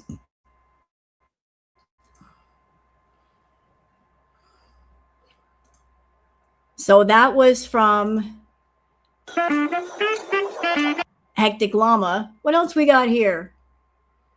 Let's see, we got anything else? I played that one. Oh, how about this one from, what is this? I think we did this one. She make it clap, clap. This is from Barbecue Chillin'. They get into it over ice cream. Another one of her temper tantrums. So shout out to Barbecue Chillin'. I think. Yes, that's true, Anna. I did. I don't feel like really talking about my therapy online, but Hardee's again, yes. Hardee's is the new KFC. By the way, after we eat, I have some cat food. I stole Julia's cat food. She has another bag for the cats, and we have a water dish. Well, Shazzy, you're not a good Muslim for calling someone else a bad Muslim either, so goodbye. Regular. Or medium. Just get regular. Yes.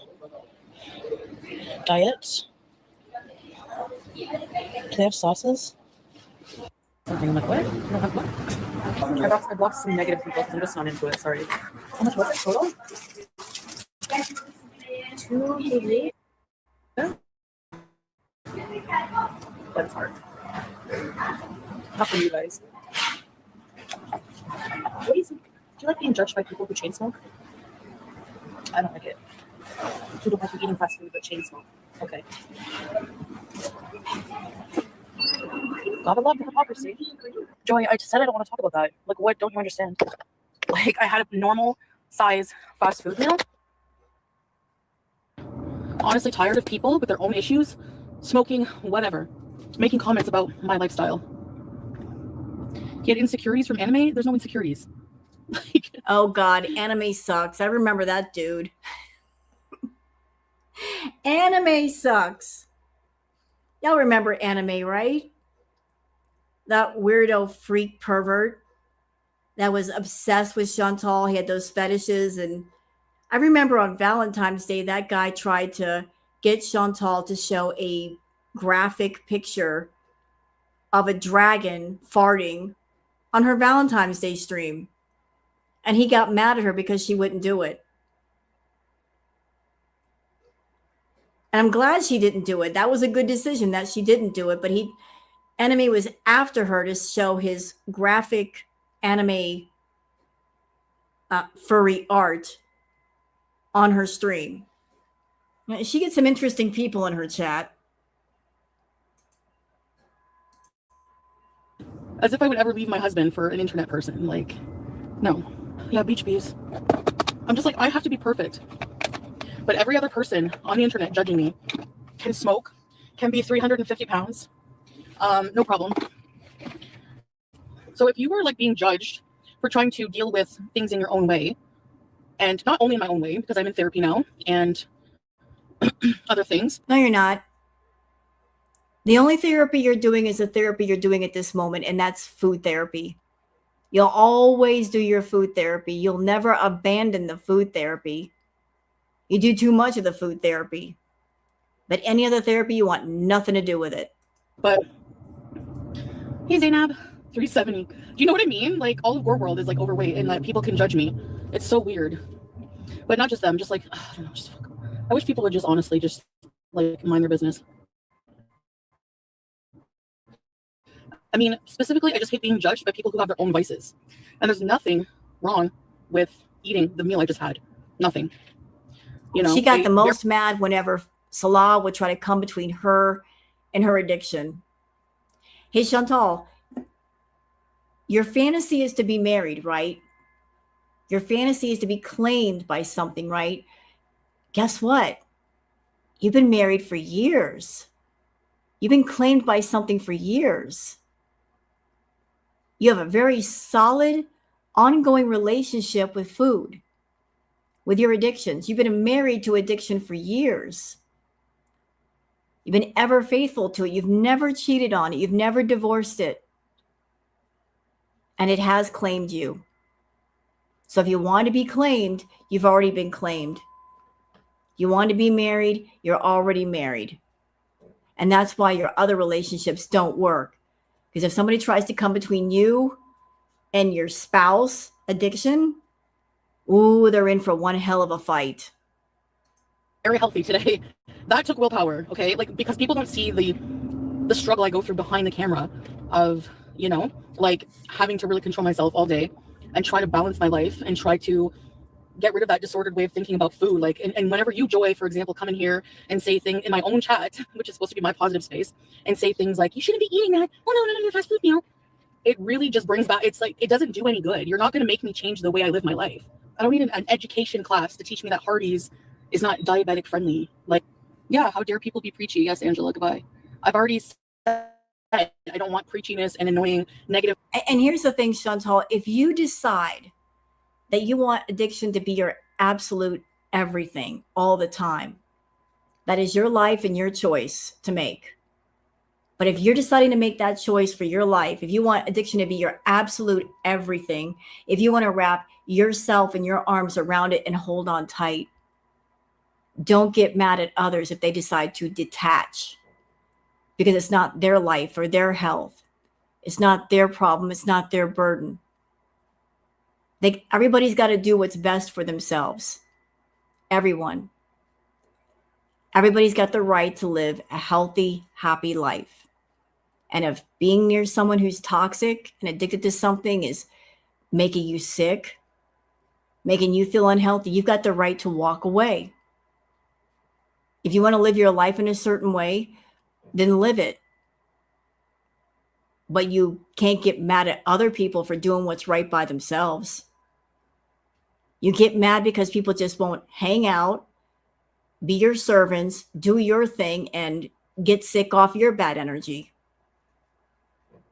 Vibes in my chat, so that's why. See you. Go somewhere else, somebody who's like doing weight loss journey on their channel, and go preach to them. Thank you. People are, judge other people when they have like even bigger skeletons, or like they have bigger issues, or they don't have perfectly healthy lifestyles like in a life. Is it really so hard? Like, is it so hard for people to be positive? Like, I don't know what's wrong with people, Like, I literally ate super healthy. I went to therapy. I ate super healthy for 2 meals today. And this is my last meal, which I saved as to go out with you guys, something to do as well. And I like to go out and eat. And I'm trying to incorporate my very non-healthy habits into healthy ones. I'm trying, you know what I mean? Like, nobody has a right to tell me what I'm doing is wrong. Like, I'm giving it, like, you know what I mean? Like, I don't know. I mean, I'm not raging, but I'm human. And, I'm not going to be like super, sometimes I'm going to be affected by things. And I wasn't talking about Salah with the smoking. I'm just talking about other people, like, in general, like people who have bad habits will judge other people, like for, it's just weird. I won't hate it if I don't make myself sick off of it. Like if I had, a cheeseburger and small fry meal every day, and then ate healthy the rest of the day. I don't really see an issue with that, honestly. No, I do, because you're gaslighting yourself. You're doing the trick your brain thing when you do that. You're doing it now. You're in Canada and you're fooling yourself into thinking if I have a smoothie, I can go eat 10 burgers. If I eat healthy for an hour, that means I can have B moments for the next 12 hours. That's the addiction voice talking to you. Oh, you had a smoothie. You ate one healthy meal, so you can eat 6,000 calories now, and that makes it okay. That's why you need inpatient. Everything about you is out of whack, girl. Whack. If you could heal yourself, why haven't you done it by now? Because you don't know how. You don't have the control. You need to get control to other people because you don't have it. You built this toxic addiction machine years ago on YouTube. The starting point was your channel. You started doing mukbangs. You thought, oh, I'll just get on camera and eat food. No big deal. Then the Foodies found you on YouTube. Started reaching out to you. Letting you know about all these different fetishes you could do. And get their attention and make money, and you did. And you've been exploring the fetish world ever since, doing all kinds of stuff for all kinds of people. Some fetishes I hate to even think about you're doing. Maybe stuff you ain't supposed to be doing. You know what I'm talking about, bitch. But anyway, so you're all in the fetish world now. The starting point was YouTube, though. YouTube was the portal that you used to get in front of people. Start doing all kinds of fetishes, throwing out the bat signal to them. Hey, I'm your girl. I'll do your fetishes for you. Contact me on Instagram. Doing that private content. Making that money on YouTube and off. But YouTube was basically your infomercial. Hey, I'm Chantal. This is what I could do for you. You want me to do like a request for you on live? I'll do it. Now you're doing the same thing on Kick. And I saw your community post. You're encouraging people to reach out to you on Instagram again. Don't think I don't know what that's for. You want your clients to reach out to you on Instagram so they can pay you for content using PayPal. Yeah, I know. I know the system. I know what you're doing. I'm not stupid. Nobody's stupid. You're fooling yourself into thinking that we're stupid, but we're not. And I know you're deathly afraid of the stuff that you're doing being outed. You wouldn't be afraid if you outed it yourself, if you were honest, but you lie. But you're giving all the other obvious signs you're doing it. So you throw in all kinds of toxic game on YouTube.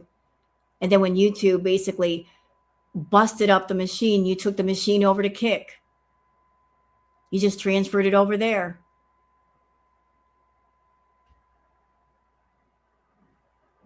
So for anybody who wants to know, needs to know if Foodie's ever going to get healthy, no, she's not. You can't heal in the same environment that you hurt in. And her hurtful environment is social media, being in front of people, looking for enablers and supporters, looking for new clients. She's always looking for new clients. That's why she's doing the things that she's doing. She's looking for new clients that can pay her. That's where the bulk of her income is coming from. Rip back the cover and look at it.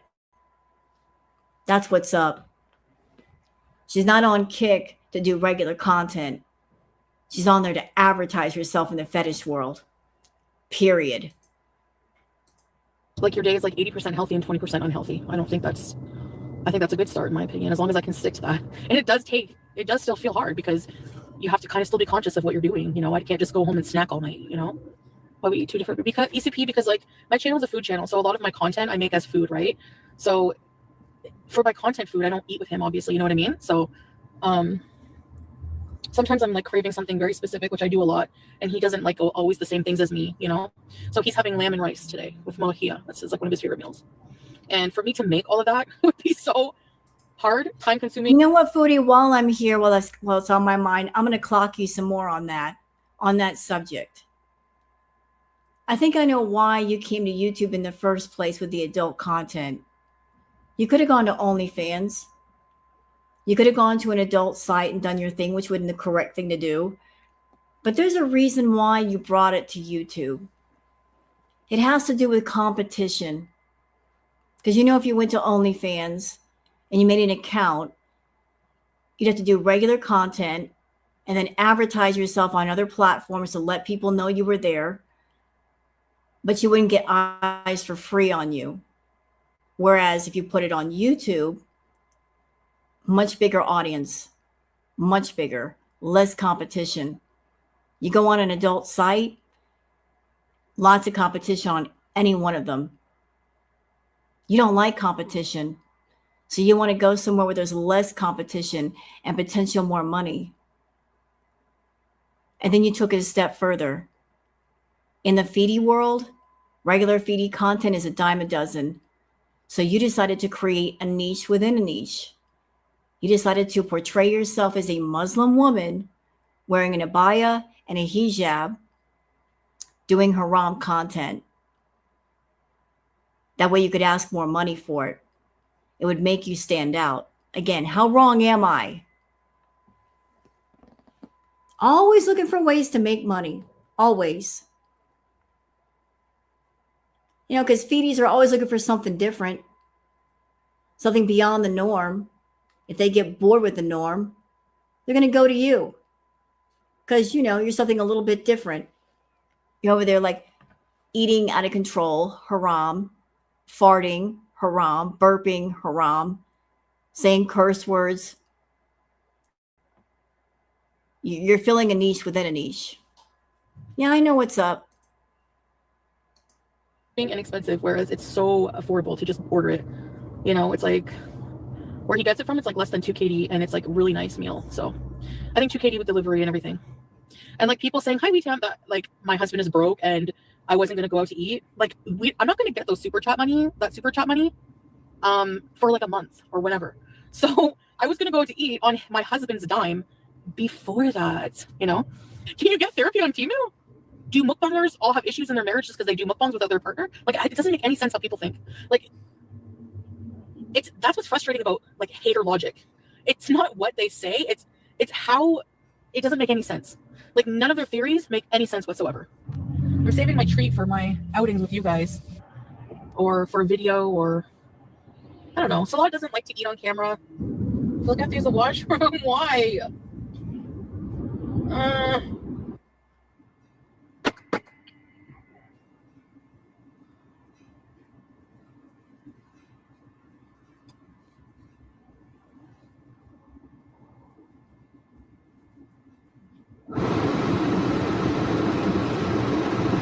Hi, babe.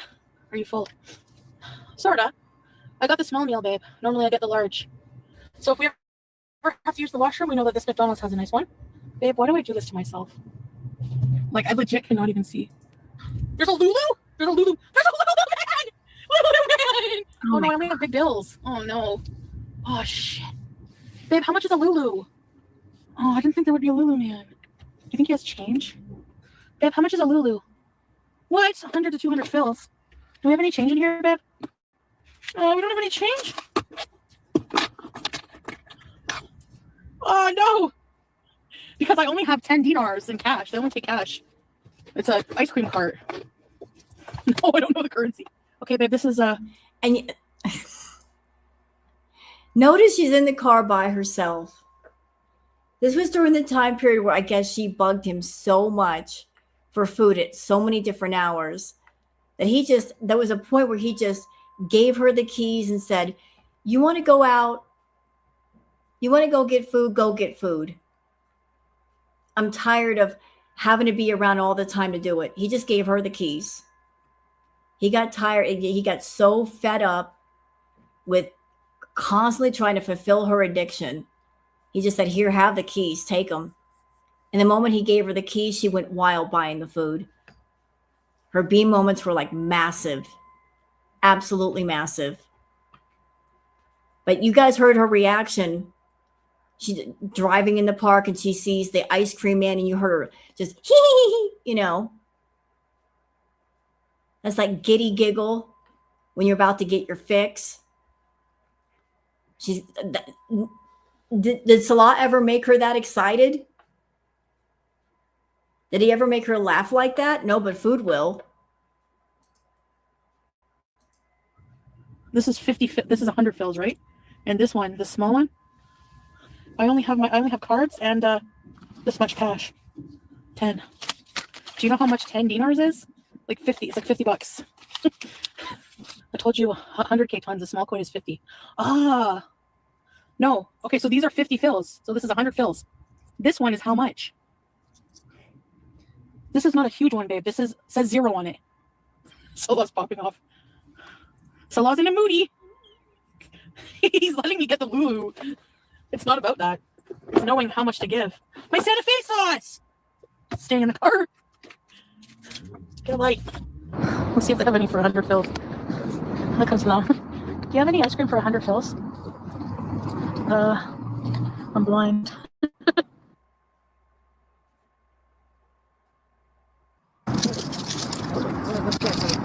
Tamam?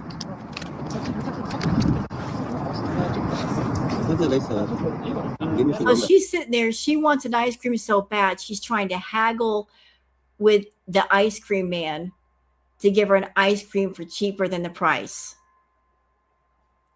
The vendor's trying to tell her, this is not our currency. Watch. He's like, I can't take this. It's not our currency. Oh, okay. That's just Hamza? Oh, okay, hold on. Just give me a sec. I'll just put my stuff here.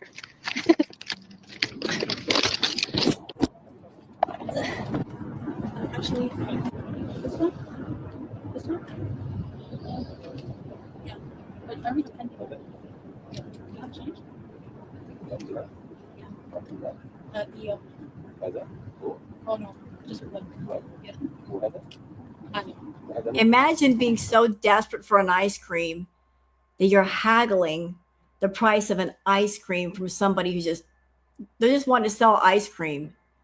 You're going out in the middle of the night when you should be at home with your husband, haggling over the price of a freaking ice cream when it's not that expensive to begin with. Shameful. Just go ahead and look at this.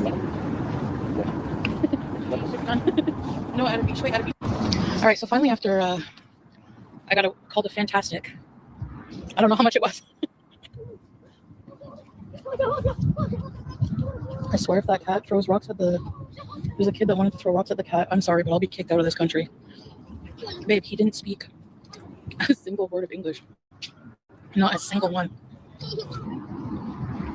Why are you yelling at me? Like, why are you giving me attitude? Like, what the hell?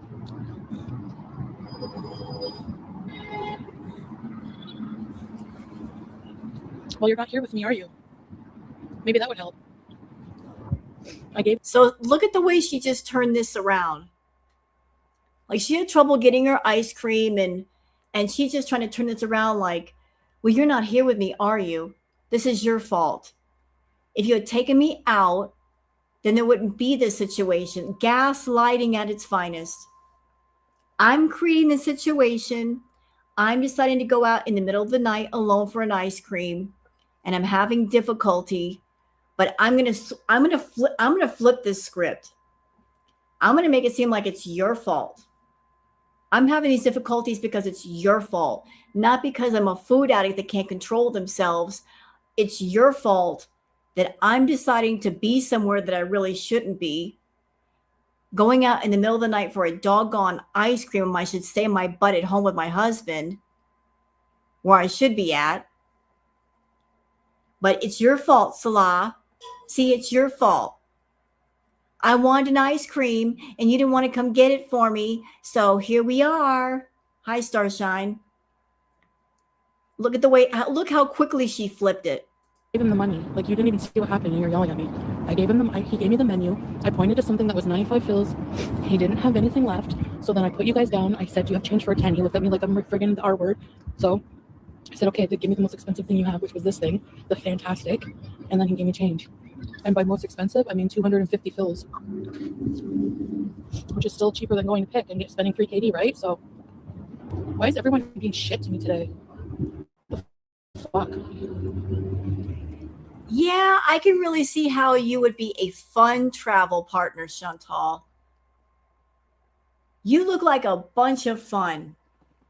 Like you're just the kind of person a person would want to travel with and be around for 30 freaking days.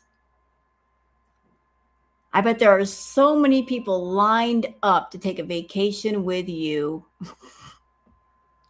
Girl, no. Anybody could see you a mile coming. That you'd be the kind of person, if you went on vacation with anyone, you'd be a drag. You would be that person that would drag everybody else down. Everybody else be trying to have fun, and you would be the wet blanket in all of it, making everybody feel bad for having fun. Oh, you went out today? You had fun? Well, I didn't have fun. You should feel bad because I'm feeling bad. You be that person.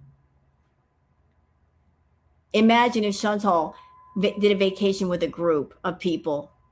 They've all got plans. They want to walk around. They want to see the sights. They want to do pictures. She'd constantly be in the way and a burden, whining about her health, whining about it's hot here and da da da da da da da. Like she would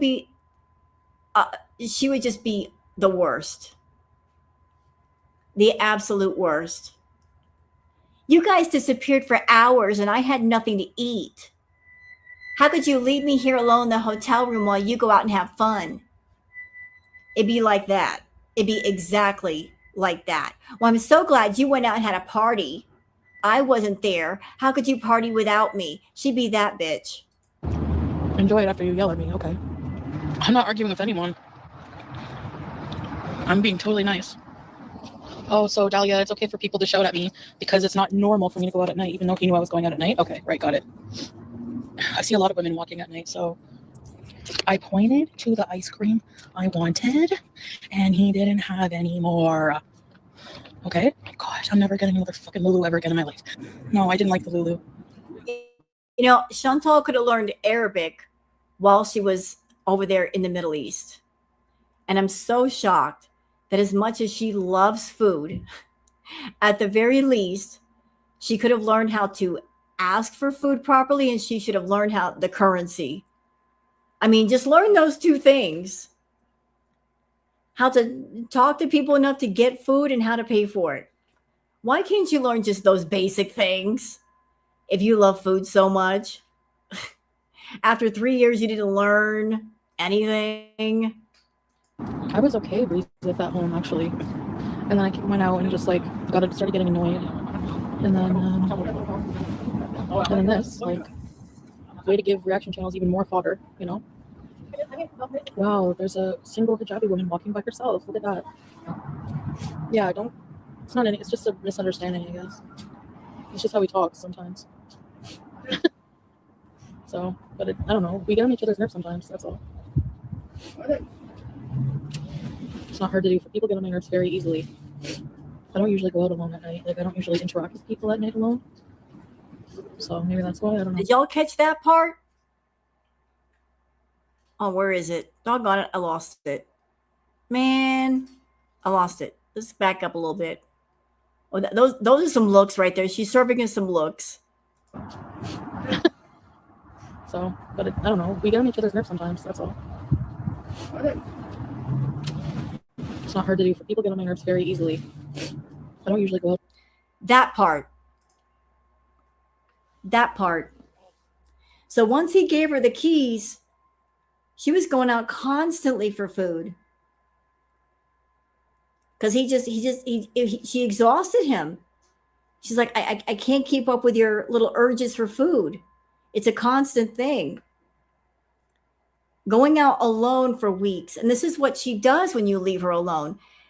She fixates more on food because there's nothing stopping her from getting it. And if she's the one making the money, nobody can stop her from her addiction.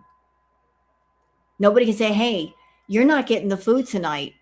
If she's the one making the money, she can go, what are you talking about? I'm making the money.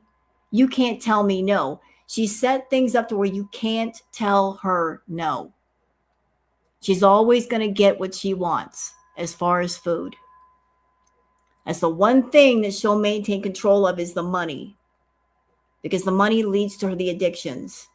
She wants access to the addictions. Alone at night. Like I don't usually interact with people at night alone. So maybe that's why. I don't know. I'm just in my feels. I'm more sensitive than usual right now. Oh my goodness. Ow! Oh, he bit my arm fat.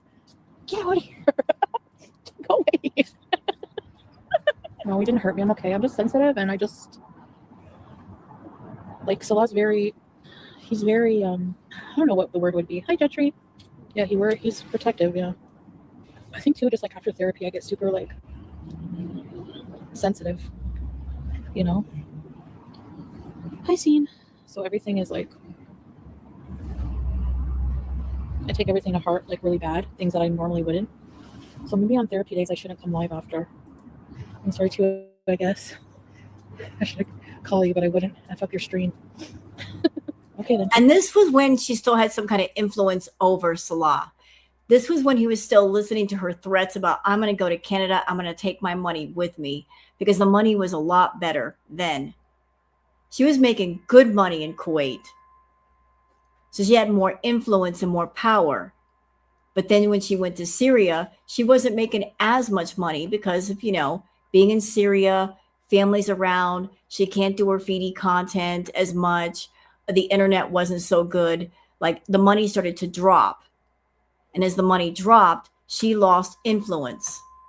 And now she's in Canada, and she's making whatever money. But her health is getting worse. And you got to know he's thinking about that too. Like, what is the risk now? If I go with her to Malaysia, if something happens to her medically, then what? That's a 500 plus pound problem that I got to solve. How's that going to happen? And I agree, she is addicted to money because money is part of her validation. Like she can validate, I'm making money, therefore I should do the Foodie content. While she's doing the Foodie content, she gets validation from people. They give her compliments. They praise her. But what she's not understanding is they're using her. They're using her for their fetish. And if she stops fulfilling their fetish, then there goes their admiration. right? They transfer to somebody else. She just doesn't get it, that they're treating her like a public receptacle. They walk up to her, they unzip, they use her, they zip back up, and they walk away. They're using her, and she's allowing them to use her. You know, like her feedies use her, and she uses them, and there's some kind of benefit. It's a continuous cycle. Typical Arab man. I'm just joking. Why is this happening on live? Well, because I live my life on live. Of course we love each other. Would you put up with me if you didn't love me? Hey, Chantal, here's an important question. Actually, two of them. Two questions for you. You think that Salah loves you? Put it to the test. Put it to the absolute test. You want to know that he loves you? Tell him you have no more money. Tell him that you can't make money. Don't send him money. See what happens. If he really cares about you, he will care about you regardless if you got money or not. Right? Because, you know, money ain't about love. You want to know that he loves you? Cut him off from the money. Guarantee you, he'll be gone. But let's take it further. You think that your feedies care about you? Let's test that. Tell them you're not going to do any more feedie content. Don't fulfill their fetish. Watch how quickly they walk away. If you go to your feedies and say, hey, I can't do any more fetish content for you. I'm 500 plus pounds. I got all these health problems. Or you just don't feel like doing it no more. Watch how quickly you stop getting those texts, those emails, those requests, that money. Watch how quickly that happens. This love that you think you have, put it to the test and see if you really got it. Guarantee you don't. Come on. So many wise people here in nice comments like teardrop and page 5 reason. Appreciate it all for understanding this touch. This could happen between any couple. Yeah, of course. Come on now. I guess I just had to talk about things I don't like talking about. That's why I hate therapy so bad. You miss us? You miss me? You miss me? An extra cat in the purse. Never ever buy a Lulu without me being with you. Are we understand each other? Yes, babe. I won't buy Lulu. I honestly only did see like one Muslim woman by herself. Everyone else was with their man. Probably for a reason. But I don't want to rely, like, I don't want Salah to, like, you know, like, I want to be a bit independent and bees with you guys. And I was going to do a 4-hour stream. It's only been 2.5 hours. I don't know the currency. It's written in Arabic. And I never use change. Like, I never use change. You don't know the currency yet. No, because I don't use change, honestly. And Salah doesn't like when I go alone. He always says no. And then I say, come on, babe, it'll be fun. And I make him let me. But if I go out during the day, no one's awake. I like being out at night too, though. I don't know. It's not the same as going out in Canada alone at night, if I'm quite honest. I do feel like I'm doing something out of the ordinary. You know what? I want to address this for a minute. She's up to something. She's been spending money like it's water. Coping mechanism. Chantal does all kinds of therapy. Not the kind that she needs. The kind that she doesn't need. It's not really helping. One of them is shopping therapy. You know, like it makes her feel good to buy things. Even things she doesn't need. Stupid things. Shopping therapy. I'm going to make myself feel good by buying myself something new. And then she buys it and she gets like a quick thrill out of that. And then it's over. And then she's got to buy something else. Oh, I'm going to go to the dollar store and buy knickknacks. Okay, I feel good for 5 minutes. 5 minutes is over. Time to go to McDonald's. Okay, that thrill is over. So time to go to the movie theater, get some popcorn. Yeah, she's like a 7-year-old. So there's this continuous cycle of chasing the next high, the next happy moment. Chasing the tail of the dragon. Looking for anything that'll make her happy.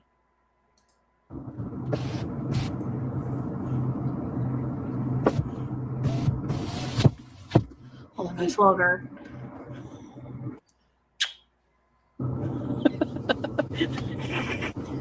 Babe, I told you. Farts are weird in your culture, not mine. I'm kidding. Okay, hold on a minute. I got to do this because I know I have people in the chat that love boogers. Little booger break. I know the Queen Booger has fans. Y'all want to see more of the Queen? GBB. So, little booger break.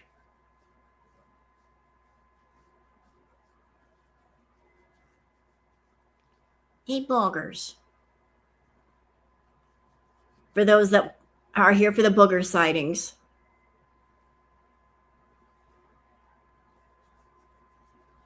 It's a baby. It's the boogers. Hi, baby.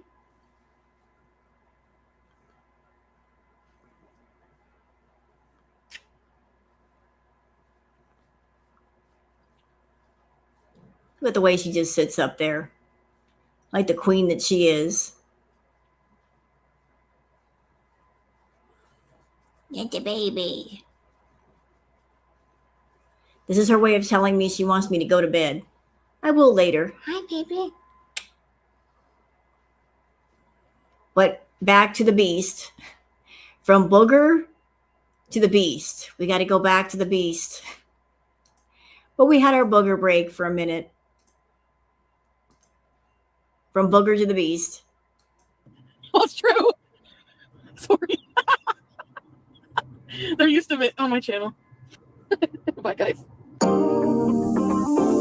And that was it. Did I do this one yet?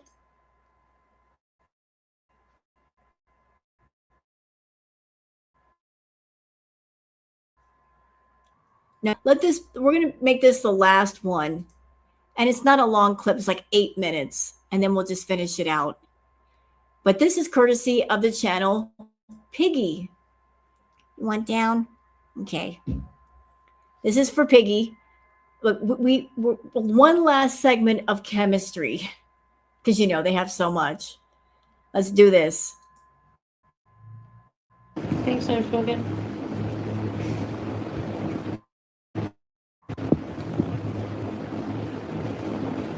You think we'll go somewhere?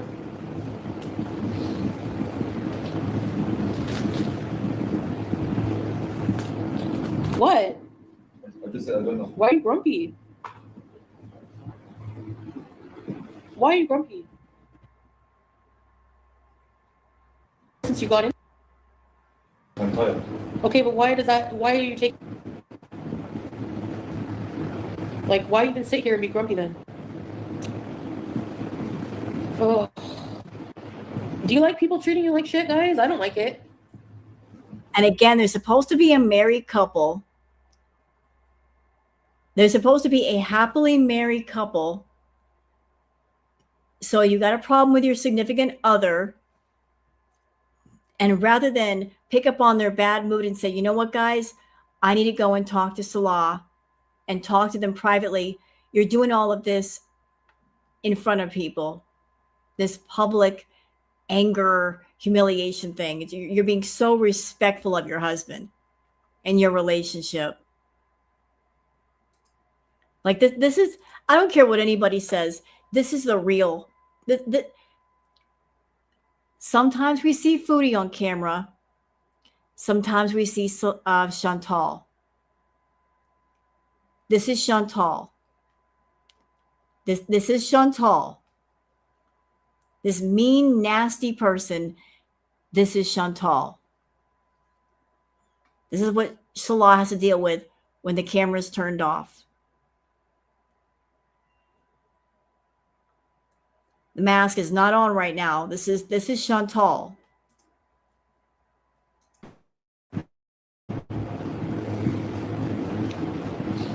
Seriously.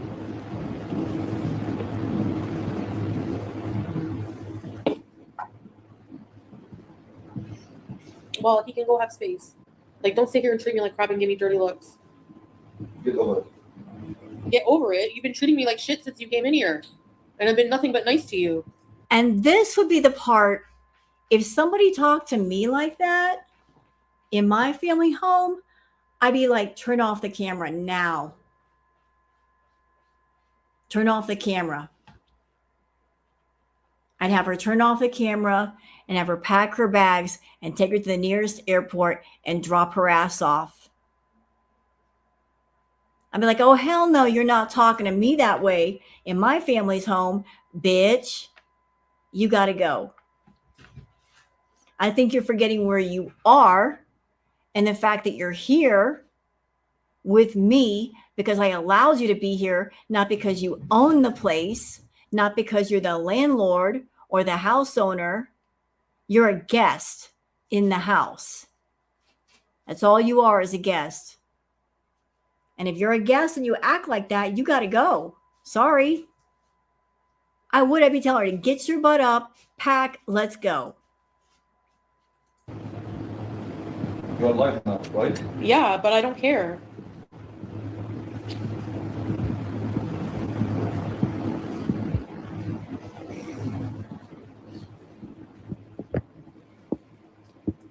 Don't talk to me all. And to answer your question, Starshine, does she ever sit up straight?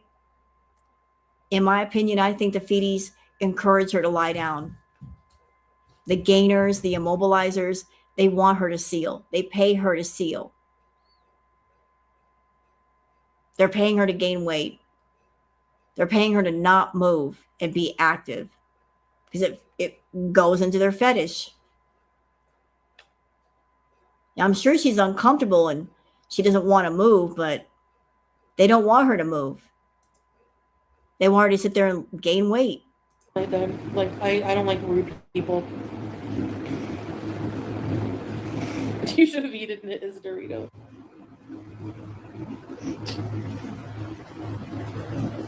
Orlick is rushing to record. Well, he's working for free like a loser, so I hope he enjoys it.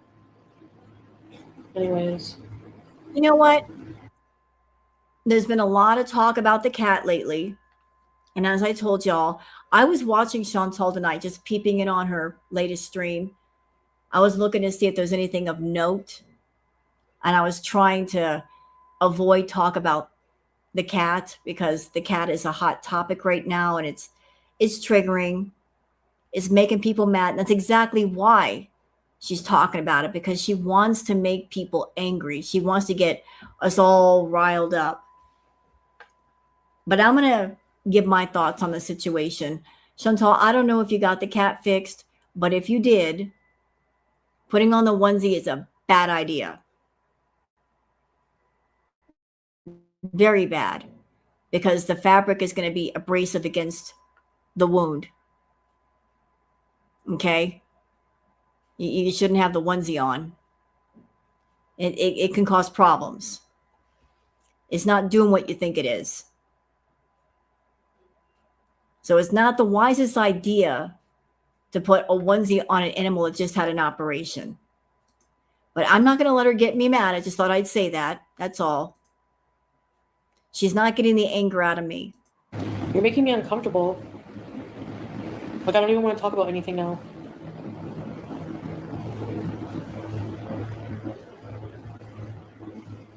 Right? Like, sorry, but...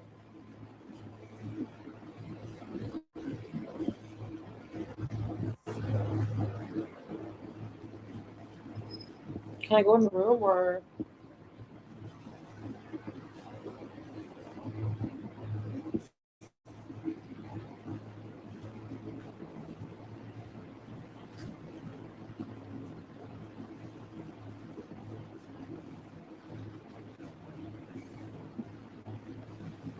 I have no idea. He came in the house, sat down, just like giving me dirty looks over like little things. I don't know, just dumb vibe. I hate it. Like, don't take it out on me if you're tired. Like, what? I'm your wife. Like, I treat you always nice. Bitch, shut up. Canada's calling. Yeah, right now I feel like going. Honestly. You know, I can't remember this stream exactly, but I'm imagining how he felt walking in. I just picture it. Picture it, y'all. So there's Salah, and he signed on for this. So no mercy. He signed on for this. He He invited it. He let her come there. That's his bad. But just imagine if you were Salah, like you're dealing with this horrible person for hours and hours every day.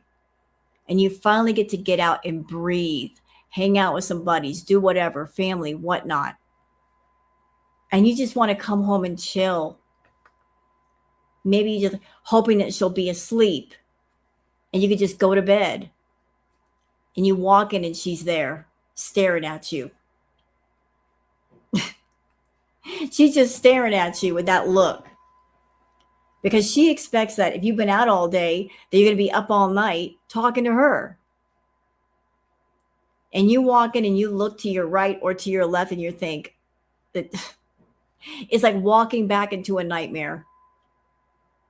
I was happy for a second and then it's over.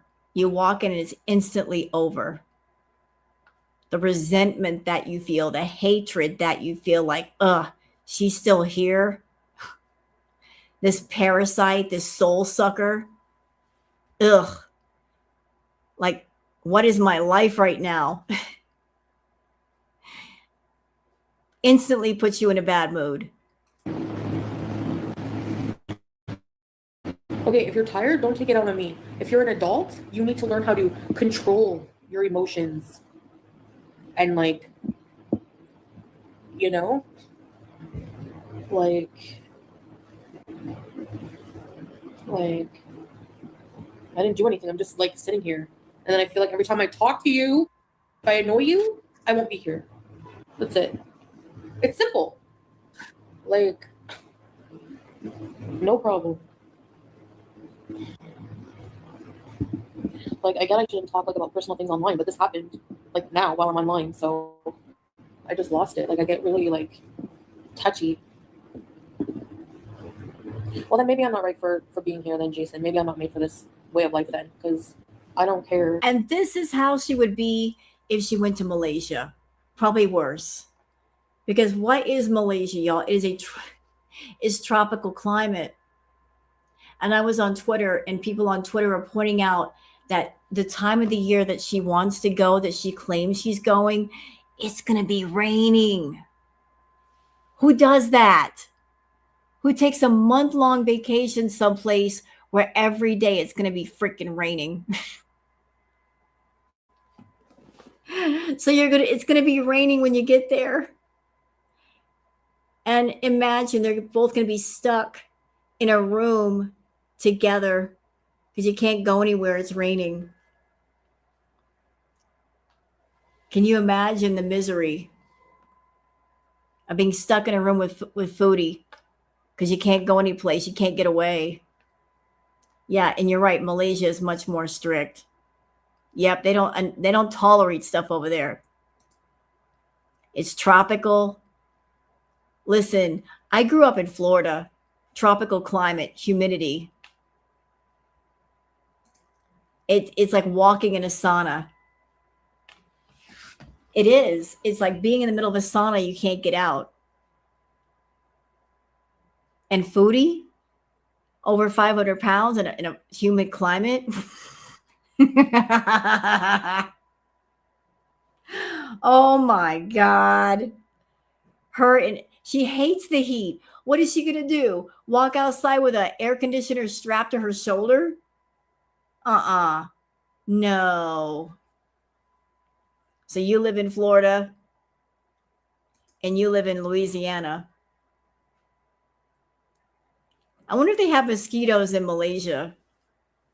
Those mosquitoes will look at Foodie and go, ooh, we got a buffet right here. How about that? Serve it up, boys. It's time to eat. Strap in. We're going to get a lot of blood out of this one. Drain it dry. I know in Florida, they got mosquitoes as big as Buicks. They'll get you. They will. They'll get you too. And no-see-ums, man, those no-see-ums hurt.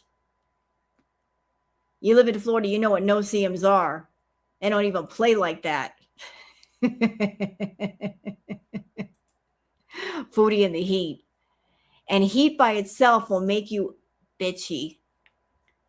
If you're somewhere and you're too hot, that by itself will make you bitchy. Man or woman, I don't like people disrespecting me and treating me like shit, and I'm not going to take that. Where I'm from, I don't take that, so that's it. And I don't care who proves, disproves, that's how I feel, and that's it. It's not going to change, you know? No, he's not sitting here. Anyways, whatever. Maybe I should go. He didn't even ask me though. Like, I don't know how I was disrespecting him. He didn't ask me to get off. He just came in and was grumpy. Yeah, and you're being so respectful of your loving husband, talking about him this way while he's in the other room. That shows such respect and love in a relationship.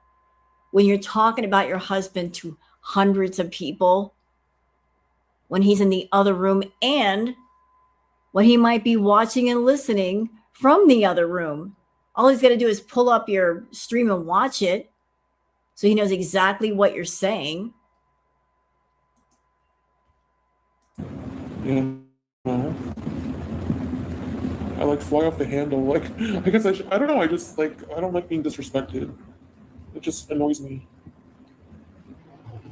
No, he'll be mad I talked about it online or fought with him online. Well, then don't treat me like that while I'm live. Simple. You know, it says a lot about a relationship. If you have a relationship, and if you got a problem with your partner and you can't go to your partner and tell them, you go to everybody else but them. If you're going to strangers first and running your mouth, and you're not going to your partner, this says a lot about how you don't have a relationship. Because the first person you should go to is your partner. Your partner should be your best friend. If you love and respect your partner, even if you're a live streamer, you say, you know what, I really need to go. I need to talk to Salah in private. And you cut the stream and you go talk to him. But you didn't. You kept this stream going and you bitched about him to strangers, which says you guys really didn't care about one another. There's no respect. There's no love. That's just you taking out your anger, you basically embarrassing him and humiliating him on your form because you know you could. And you want him to love you? You want him to look at you as a real wife? Maybe you got plans to go to Malaysia and marry him for real when you've shown that you can't behave like a real wife or a partner or just a decent person. You really want to put that ring on your finger, Foodie.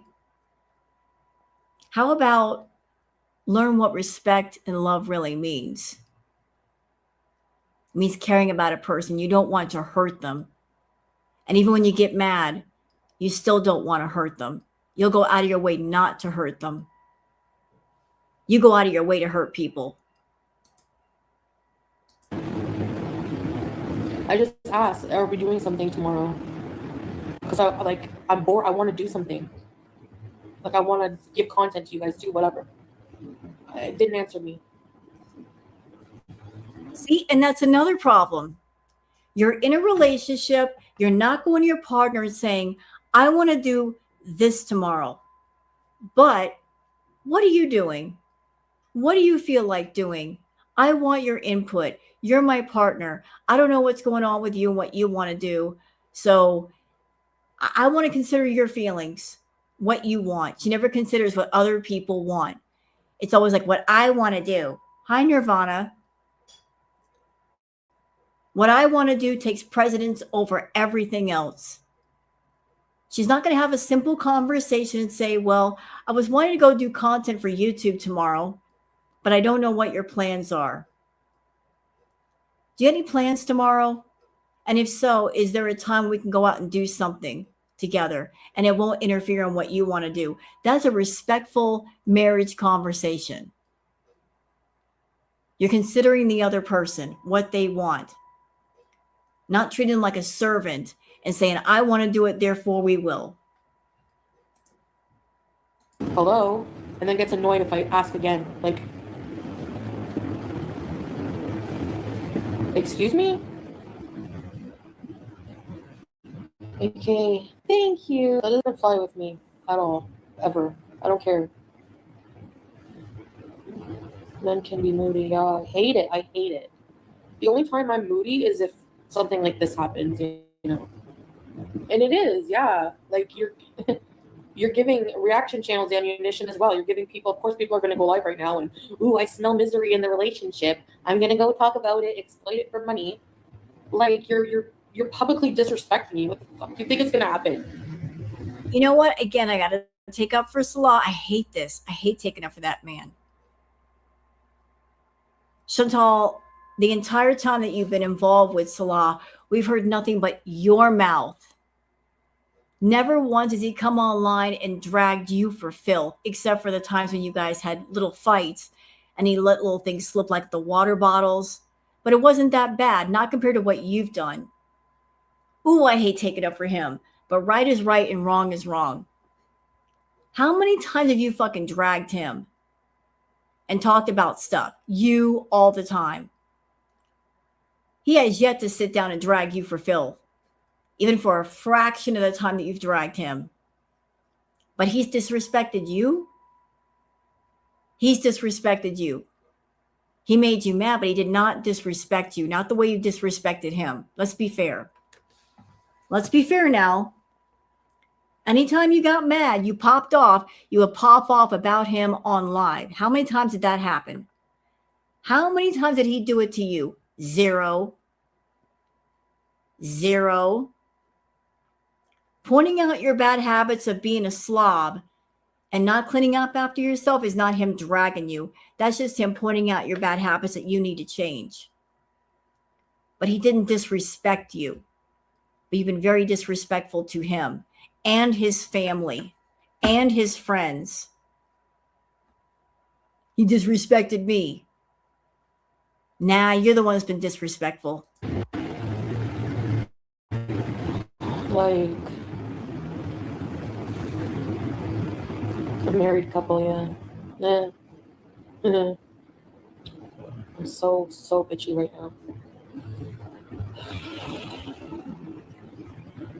Yeah, I get super mad. I get super, like, I don't know. Anyway, I don't know where she is. No, I am safe. Salah's never abusive or anything like that. Like, we just get into stupid little fights. But not often. Like, I don't know. This has never really happened before. So. That part was important. That part that she just said. Everybody mark and remember what she just said. She just said out of her own mouth, he's never been abusive to me. Mark and remember that. Because if this whole thing between her and Salah breaks apart, I guarantee you that's the first place she's going to go with the conversation. You guys don't know. He was abusive to me, but out of her own mouth, she just said he was never abusive. Mark and remember that. That all they did was get into little fights, but he's never been abusive. So if he finally lets her go and she tries to play victim and say, you guys don't know what's going on behind the scenes, he was so abusive. Mark and remember. Mark and remember. And keep in mind what she said about Natter. That he was being abusive, right? She said that about him. And then later on, she came online and said, he never abused me. Then she also said, I didn't exaggerate the claims, but you exaggerated. And she also said when she went to the cops that her intentions weren't pure. So, yeah. Someone who will lie about abuse for the sake of attention and money. Someone who will claim that somebody abused them when they never did. Just to get sympathy and paint this victim narrative. And she's waiting for Salah to say something first so that she can play the victim all over again. And she's probably frustrated that he's not letting her go so she can play the victim again and cry her tears and get her super chats. I'm just, I don't know. I have trouble controlling myself too, I guess. But I don't ever take out, like if I'm tired, I never take it out on him. I never take it out on, like, you know.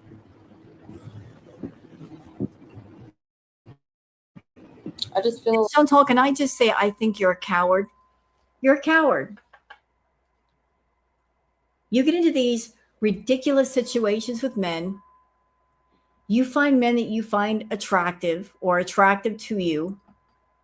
In your desperation, you gravitate to them. You create an image or a persona that you think that they will like. You attach yourself to them.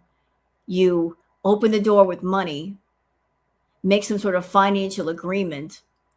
You get highly fixated on them. You get wrapped around them. Even though you know deep down that they don't love you and they're never going to love you, you set things up in that way. And then you get mad at these men. But rather than go to those men and tell them, I'm mad at you, you take out your anger on everybody else, on your family, on your friends, on the talking about the reaction channels. You transfer your anger onto people that didn't cause it in the first place. Because you don't have the courage to walk up to your supposed partner and say, I got a problem with you. Can we talk about it? This is really bugging me. Can we talk about it? I really want to get this off my chest. Can we discuss it like normal people? You don't do that. You transfer your anger someplace else because you're a coward. You're afraid of losing your fixation. Because you know that if you walk away from them, they've got options and you don't. You're a coward. Your desperation makes you a coward. You're afraid of losing them, so you'll go to everybody else and get mad. Like he's less and less interested in like doing stuff for like, you know, my channel, and like I like doing videos, you know. Anyway, I'm not giving up on YouTube. You know what, Mrs. Peel? I got this to say about that. Here's the thing. Karma. Let's talk about karma for just a second. The stream is almost over, by the way. There's not much more left on this video, but I'm going to say this. Chantal likes to talk about karma, right? What is karma at its core? Karma is energy that you create on things you do, on things you say. Karma is simply the consequences of your actions. At its core, it's consequences of your own actions, whether good, bad, in between. With your actions, with your words, with your intentions, you are creating your own karma. And Chantal's had a whole bunch of bad actions and bad words and bad intentions towards people. Therefore, what you send out, you also get back, right?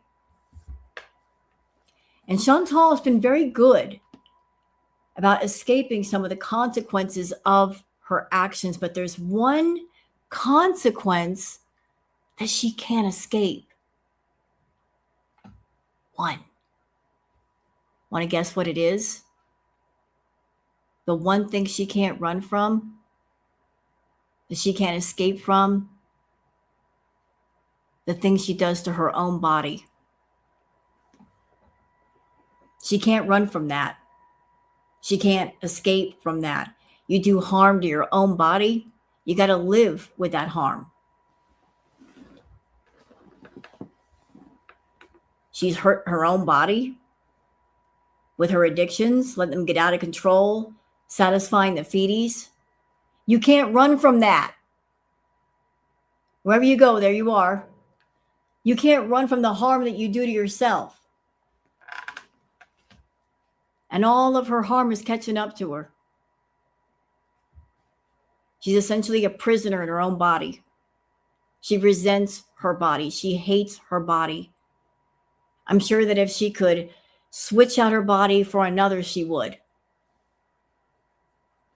So all of this reckless eating, satisfying fetishes, being a fetish model, doing this self-harm behavior, every time she satisfied somebody's fetish, there's a consequence. For every action, there's a reaction. Her body is breaking down. She's sick. She's trying to ignore the fact that she's sick. But the harm is still there. She can't run from it. She can't shut it out. She can't close her eyes. She can't run from that, no matter what she does. So as far as settling a score, there are some consequences that she has been able to run from, but there are others that she can't. And the most severe ones, she literally has to live with and wake up with and go to sleep with. So she's not really running from all her consequences. They're all catching up to her. She created her own prison cell.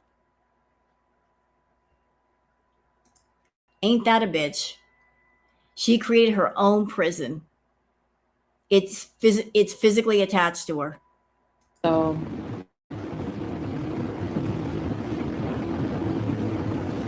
no. She'll come back home for a week or two. No, not now, Green Mag. No, he didn't leave. He was around. Like I see, I told you he goes around outside the gate sometimes. There's like a bunch of dudes. How safe words on? Yeah, I guess. I don't know.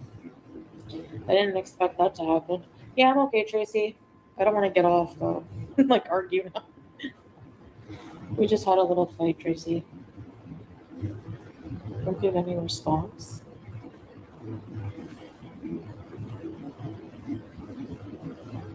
So I'm just supposed to take it?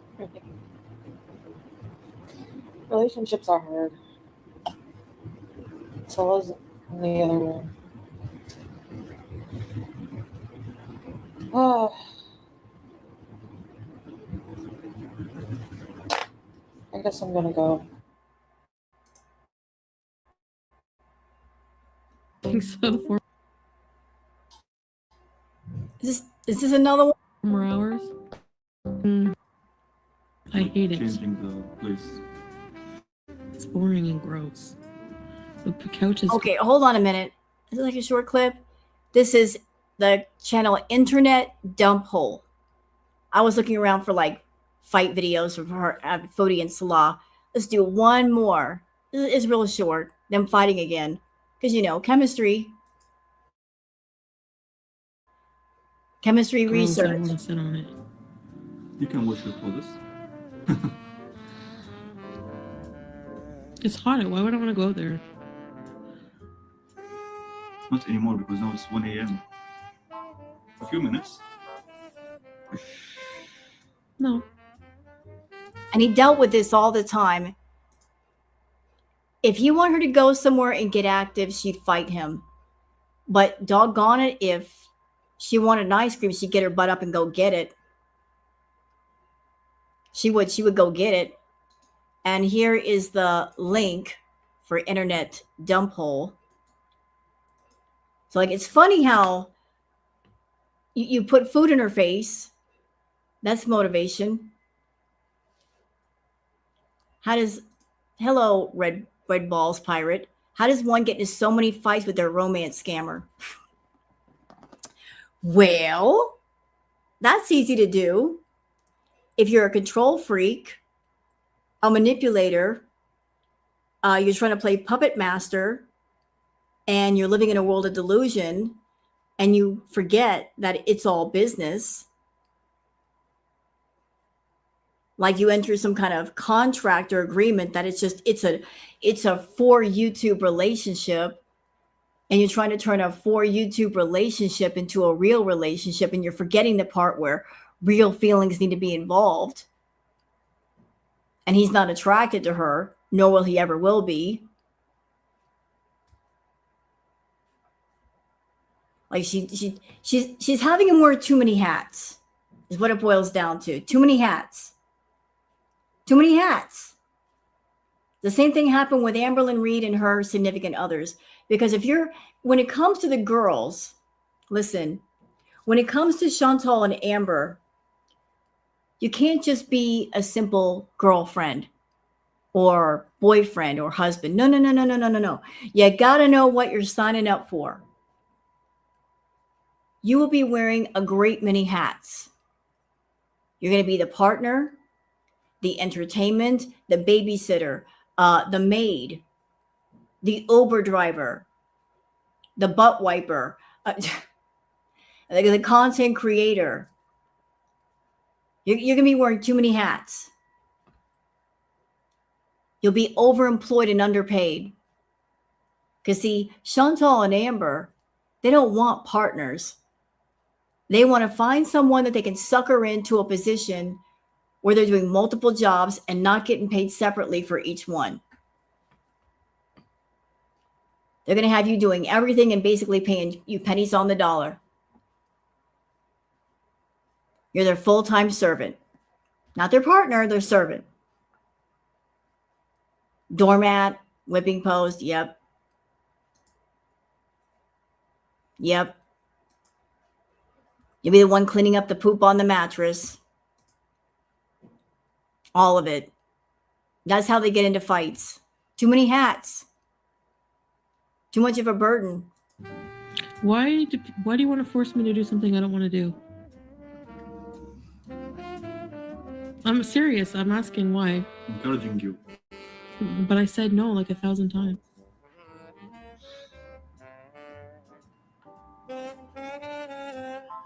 Can I just say I'm digging this coffee house jazz music? It's so relaxing. This is giving me coffee house, sitting drinking my Frappuccino realness moment.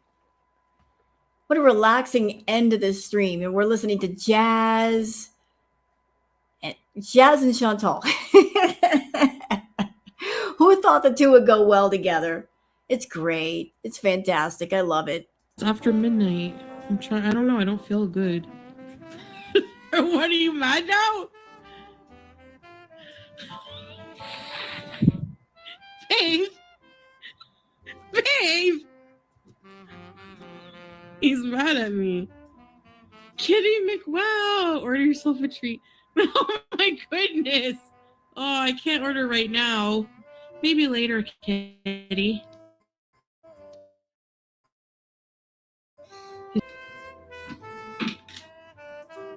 You know, like listening to this music, I'm like, you know what I want to do? I want to take everybody here. Let's go to a jazz bar.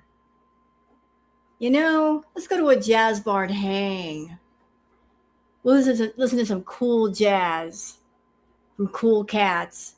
We can go to a jazz bar together. I don't drink, but I'll go to a jazz bar and just listen to some cool tunes and we can just chill out. That's right. Let's go out. Let's go.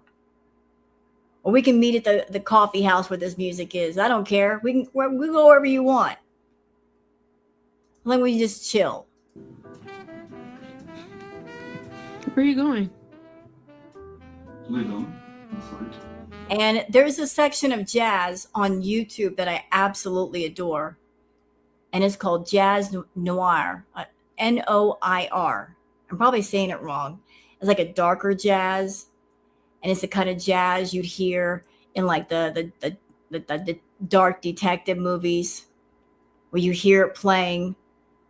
You can almost imagine a scene of a beautiful woman walking into a diner and then the detective looking at her and saying, of all the joints in this place, and she had to walk into this one. Dark jazz. Love it. Are you mad because I don't want to go to the pool area?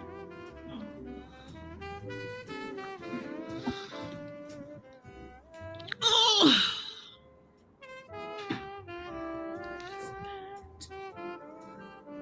He's totally mad. You don't blame him. Why? Just because I don't want to go outside? What do you mean? I don't feel like going outside. What does it matter? He can care about me in the fucking morning. I'm tired. It's 1 a.m. Like, nobody gives a shit that I have like major issues with elevators and going out in the heat and the Girl, shut up. I got issues with elevators. We've seen you go in and out of the elevator plenty of times at the apartment. All that whining and crying you did to Salah, and I hate elevators. I'm so scared of elevators. But yet you're in the apartment and he's not there. And your big butt is getting in and out of your apartment and in and out of the elevator, going to get your food, which proves the entire time that you were in Kuwait and in Syria, you are fully capable of taking care of your damn self. You just want to be taken care of. What is this, Casablanca? Yeah, with Humphrey Bogart. We're in Casablanca right now with Foodie. dirty couch. I don't want to go. You disrespect and laugh at him while the chat occurred. No, I don't, Max in space. What are you talking about? I don't laugh at him. How am I rude? You are all getting on my nerves. It's not just for him. It's everybody. Go out, go out, go out. This is boring. You don't have to be here. If I don't want to fucking go out, I don't want to go out. Like, what the hell? Whatever, I don't care. He can be mad. I don't give a shit. Like, what do you want me to do? I don't want to go downstairs. Like, well, no, sugar, I didn't feel like going. So that's it. I don't know why anyone had to get mad. I just fucking said I don't want to go.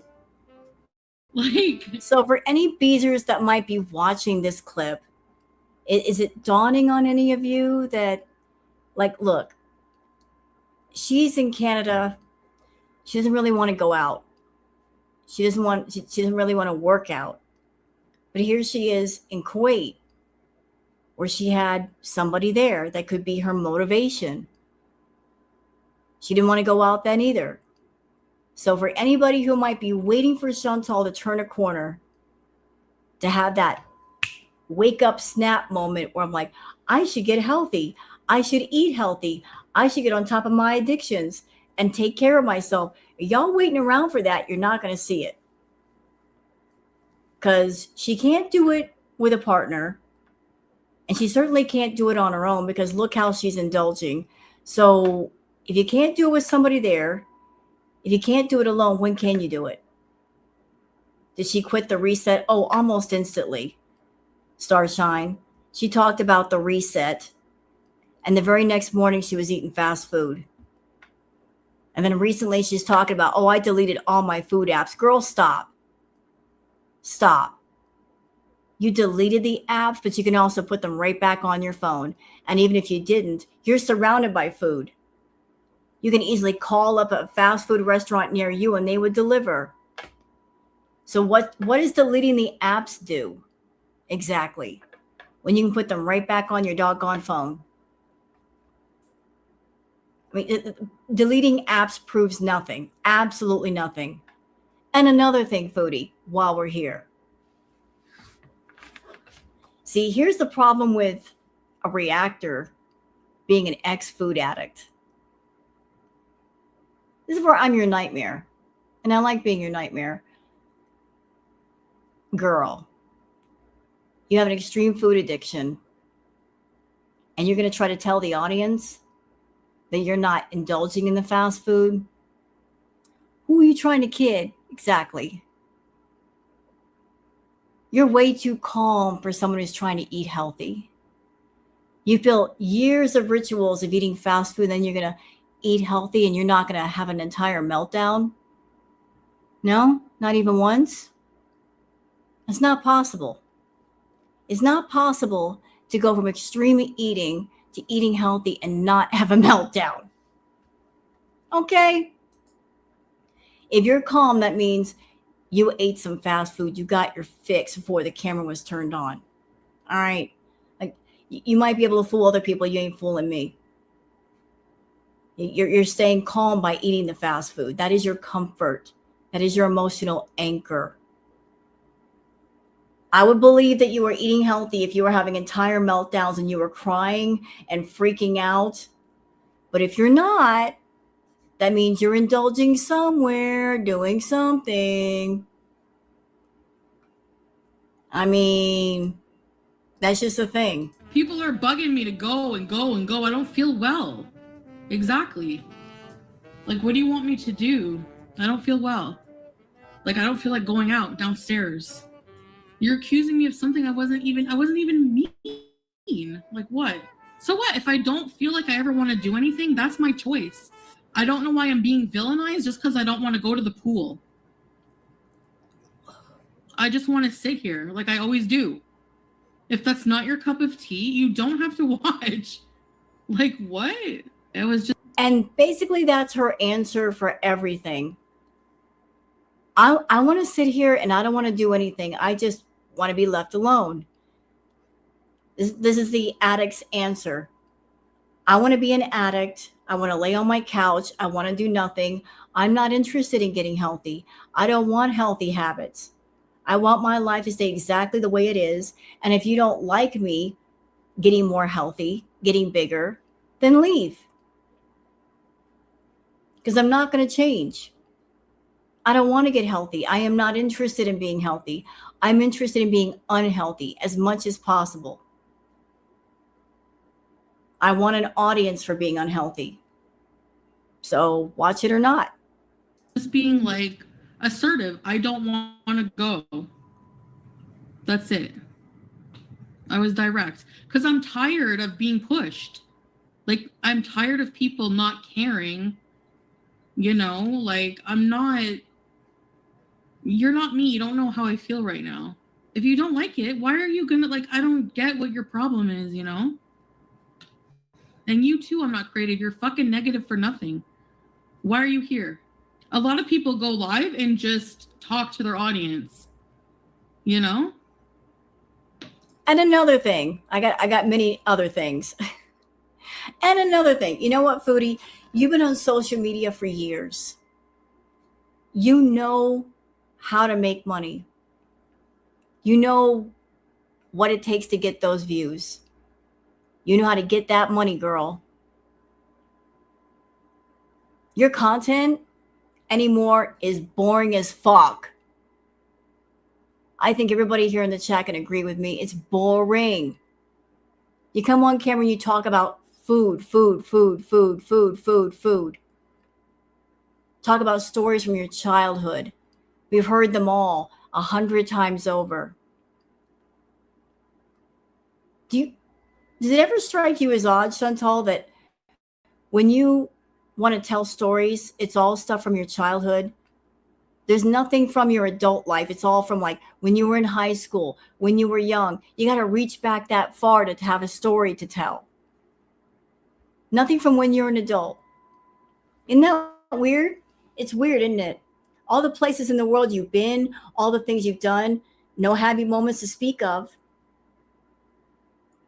It's all from your childhood. You got to reach back just that far. But you're boring anymore. You're boring everybody to death. Rambling. You're just rambling. Rambling. And I think it's pretty clear, and maybe I'm being bold by saying this. Look, y'all, as far as the girls are concerned, they had their beginning, they had their middle, and there's also an end. In every story, there's a beginning, there's a middle, and there's an end. That's just how stories are constructed. You get a beginning, a middle, and an end. Chantal and Amber, they had their beginning. And then they had their middle, which was their high point. And I think both of them are kind of nearing the ends of their story. And I'm not saying that in a morbid way. It's just that interest is waning very, very quickly. And it's not because the reactors, they're doing nothing wrong. Absolutely nothing wrong. They're wonderful, entertaining, creative, innovative reactors that keep things interesting. But to me, it feels like Amber and Foodie are both running out of juice. Do you understand? Like the gas tank is empty and is running on vapors right about now. It is. They're running on vapors over here. Like Amber doesn't know what to talk about to get people interested again, and neither does Foodie. They're both at the end of the line, where they used to have the magic, but the magic is gone. You know, like I've run through all the ideas to keep people watching, and I have nothing left. And it's only by the grace and the intelligence of the reactors that keep them interesting. But I'll tell you what, doggone it, it is hard. Because there ain't nothing to talk about. There ain't nothing to fucking talk about. There's nothing to talk about. It ain't our fault either. You know it's bad when the highlight of a stream is Chantal cleaning a toilet with a sponge and her talking about a boil. That's what we've come to in girl world. A doggone boil. And Chantal cleaning her toilet. How far we've come from crackhead Olympics to this shit. And that's exactly what it is. It's crap. It's absolute fucking crap. It's bullshit. Chantal has run out of juice. She ain't got nothing left. She's committed to her boring life, boring conversations. She's still trying to poke at us using animals. Chantal, we're tired. Do you understand how tired we are? We're tired of the same conversations, of the same rage baiting. We can't be rage baited anymore. We can't get mad anymore because we've been over the same topics. There's nothing shocking. There's nothing new here. It's the same recycled crap. It's so recycled. It's so rehashed. It's so reheated. It doesn't even heat up no more. It's just sitting there gathering mold. You understand? Like you're trying to, I don't know what you're doing, but for fuck's sake, man. Can't believe she'd spent an entire live stream talking about a boil. Really? Really? Really? We're talking about a boil the entire stream in detail? We went from crackhead Olympics to a boil? Did we really make that jump? There's no water left in the pool anymore. There's nothing to jump into. The magic is gone. It's all gone, man. There's magic in girl world, just not magic with her no more. Like, I'm just telling you, Foodie. I'm just letting you know. You know what to do to make money. You know what sells. You know what'll get you views, whether it's on YouTube or it's on Kick, but you ain't doing it. And your audience is dropping. People are bored as shit. They practically fall asleep in front of their monitor. That's why I hardly react to you anymore the way I used to. Hell, girl. I remember back during Crackhead Olympics when as soon as you went live, every reactor was in front of their computers. Every single one. We had to be on it. It took an entire community to keep up with you. It took all of us to keep up with you. Because you were a crazy bitch. 12-hour live streams. Are you mad? We practically went mad keeping up with you. But now it's like you go live when you're like, Foodie's live. Who cares? That's the attitude. Who cares? Big deal. So what? But I can't believe we're talking about boils these days. Damn it. This sucks. You know what to do to make things interesting and you're not doing it, bitch. How dare you? How dare you? Good, then. I know. If you're always negative and you're complaining, I don't know why you're here. Well, I don't know why. You always have something negative to say. You just always want to start stuff. I'm unwell to go out. I don't want to go out. I don't want to go out. Like, I don't want to go outside. And I know what Foodie's going to say to all this stuff I just said. She's going to be like, well, if you don't like it, you don't watch. You're right. If I don't like it, I don't have to watch and I don't have to react and neither does anybody else. But here's something for you. if I'm bored and if other people are bored, then that might mean the people in your own chat are getting bored. And isn't that what you rely on to make money? Is people watching and donating? It's not just the reactors that you got to worry about. It's the people giving you money. You know, because it's across the board. Even the people that are hardcore into you, that are your beezers, they're getting bored. That's why they poke at you. They poke. Talk about reactors. Oh, so-and-so sniping you. They go in there poking you on purpose. They're trolling you. Buddy trolls. Well, the reactors are sniping you. They want you to get mad. They want things to get interesting. They want you to put down the block of cheese and stop stuffing your pie sucker. They want you to get interesting for a minute so they can wake back up. They're tired of the same old, same old. They're going to sleep.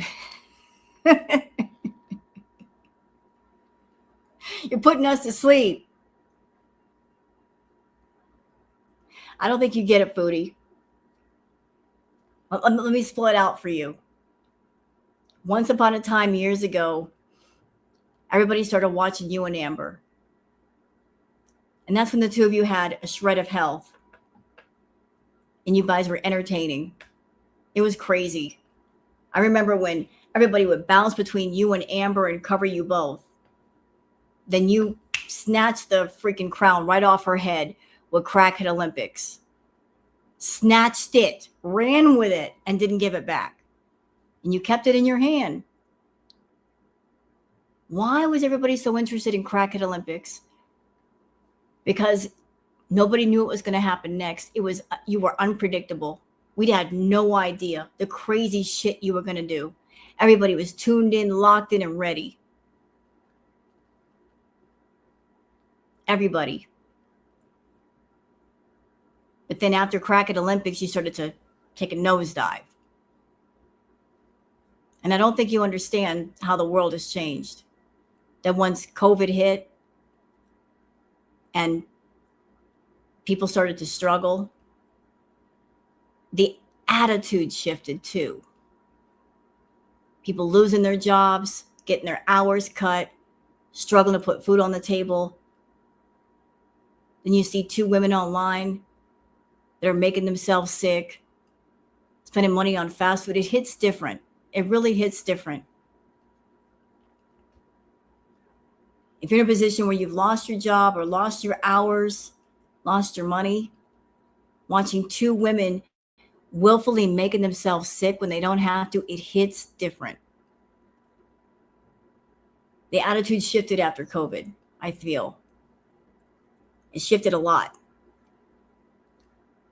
You and Amber hopped on the mukbang train, but that trend is past. It's done. It's over. So what have you got left? Not much. Not much at all, but you're just about done, Foodie. Time to wake up and realize that. I've said a million fucking times, I don't want to go outside. I'm tired of people pushing me to do things.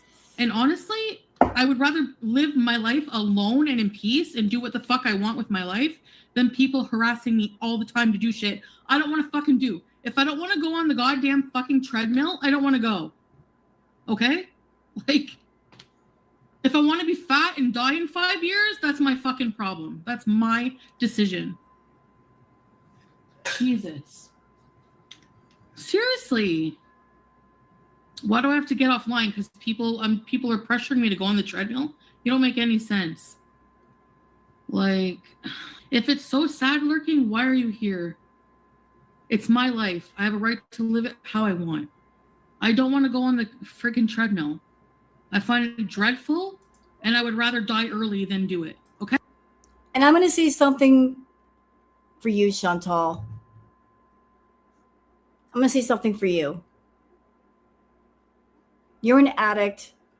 Addiction hurts the person who's the addict. And you're so caught up in your addiction that that's all you see. That's all you care about is your addiction. You got tunnel vision with it. But addiction hurts more than just the addict. It hurts anybody else around the addict that cares about the addict, your family, your friends. They feel helpless because they see what's going on. They can't stop it.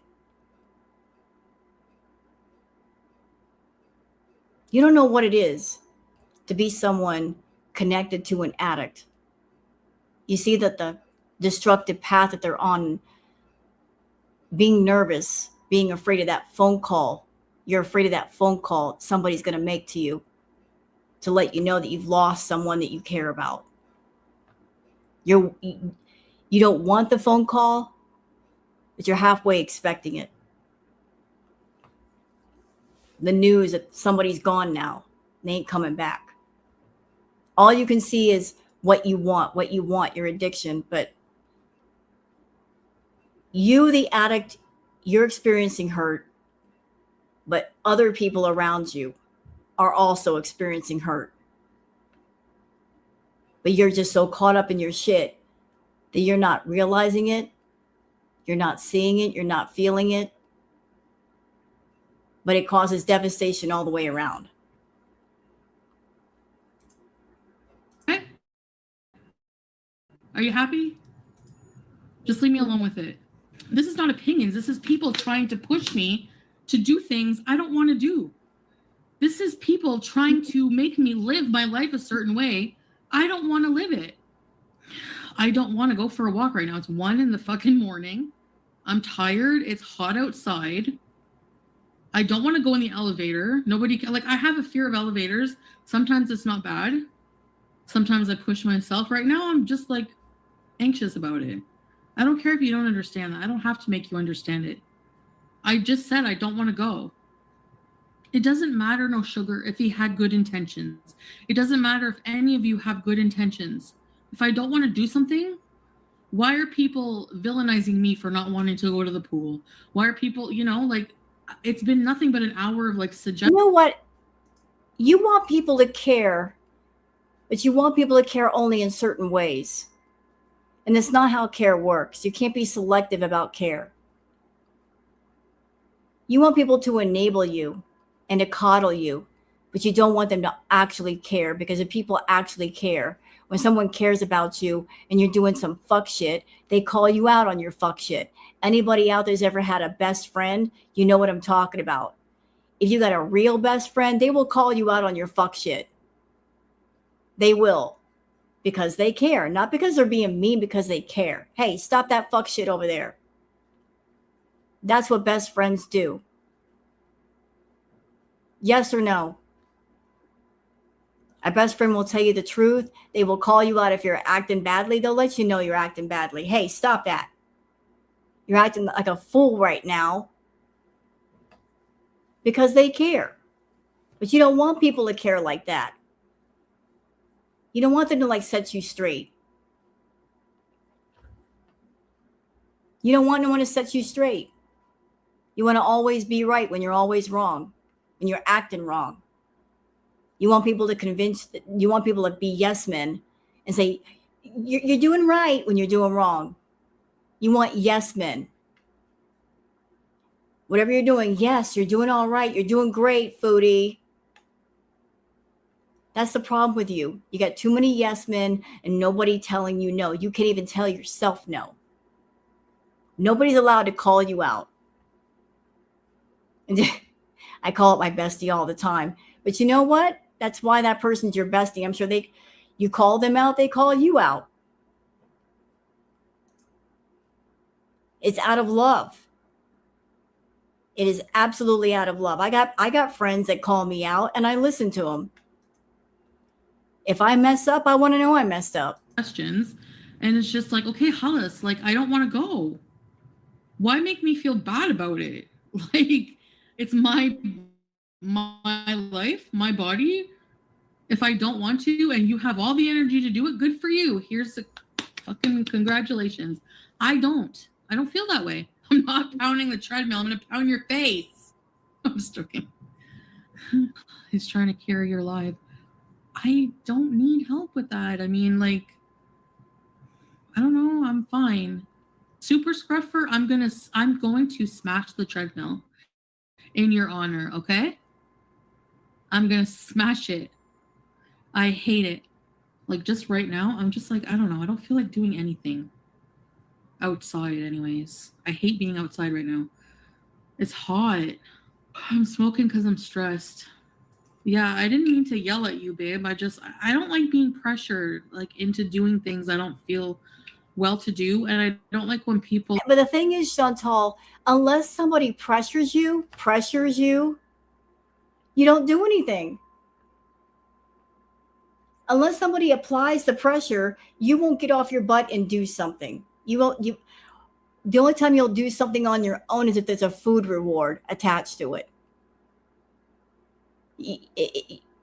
You'll go to the store only to go get food. If you got to go out, you got to get some food to eat as a reward. There's got to be a food reward. Every time the Salah wanted you to go out and do content, he had to get you food first or food afterward. Like, I went out today, gotta buy me ice cream. You couldn't do anything without food. I hate being pressured, but that's the only time you get off the couch. The only time. You won't do it on your own. They're like, oh, just brush it off. You're okay. Like, no, I'm not. You know, I'm not.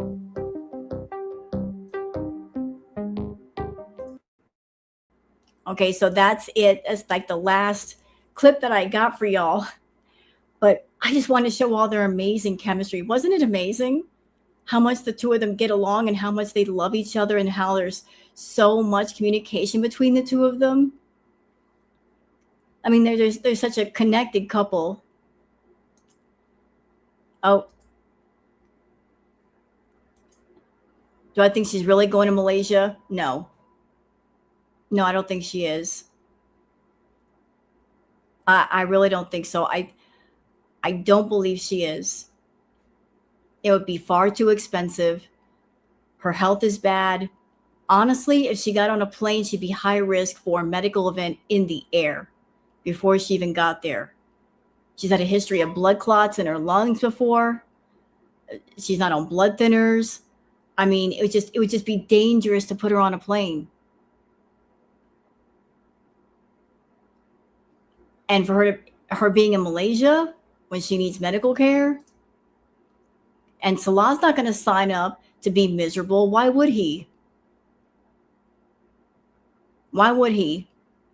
So I think it's all just a fallacy. I think she's just talking about the trip to give herself something to think about.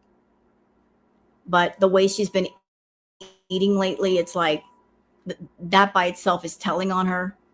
She's having massive B moments. She won't stop eating. So if this trip were really going to happen, why is she acting like it's not going to happen? I mean, if this trip were really going to happen, wouldn't that fire her up and she'd be eating less versus eating more? I mean, make it make sense. Like, oh, I'm going on a trip in about 3 weeks. I'm going to slow down on my eating as I'm getting ready to see Salah. Will she be remonetized? That I do not know, Lock Dog. But even if she were to get remonetized, which I don't think she will, because she's not really putting things on her channel that YouTube would like. But let's just say for a moment she did get remonetized. Here's the thing. If she got remonetized, like, got to get the watch hours in. Then after they say, yeah, you can be part of the YouTube partner program again, you got to reapply to Google AdSense. Then you would have to, she'd have to get her earnings for that month, and they won't pop up until the following month because that's how YouTube pays. Whatever you make this month won't show up until the following month. That's the way it works. So she would have to wait at least 2 months to get her first paycheck from YouTube. And I don't think she's going to do much of the YouTube stuff because she's already gotten in trouble. There's too many rules. And you see the content that she's doing on Kick. What content is she going to do on YouTube? She can't do the food content. Absolutely not. If she did, she's going to get in trouble again, possibly her channel deleted. She took her nonsense over to Kick, and she's used to doing what she wants. She doesn't like the fact that there's rules on YouTube now. She's talking about getting lingerie, fake nails, and a parasol and hand fan for the trip. Well, that's the thing with Foodie. That's the thing with her. She likes to talk about things. She likes to dream about things. We've heard this before. Anybody that's been around for Chantal for the longest time, you remember her talking about Euro beezing. Remember that? How much did we hear about Euro beezing and Jamaica beezing? Oh, she's going to Jamaica and she's going to get a place with her aunt and there's fruit trees and blah, blah, blah. We heard about Euro beezing for the longest. I'm going to Europe. Never went. I'm going to Jamaica. Never went. She's supposed to go to a concert and get VIP tickets. Never went to that either. Talk about going to Italy. See, there's another one. Going to Italy. Yeah, good luck with that. All these places that she wants to go to, but is she physically able to do it? Mount Everest. Mount Everest. She wanted to climb Mount Everest. She became Mount Everest. It's like she wants to be a world traveler, but she doesn't like really to travel. Why does she need a parasol? She's a she can be the shade for other people. They can hide in her shadow and stay very cool. And she's going to go to Malaysia where it's going to be raining. Great weather if you're a duck. But the last time I checked, Foodie doesn't have feathers. And the only way she quacks is if she farts. So she wouldn't be good in Malaysia.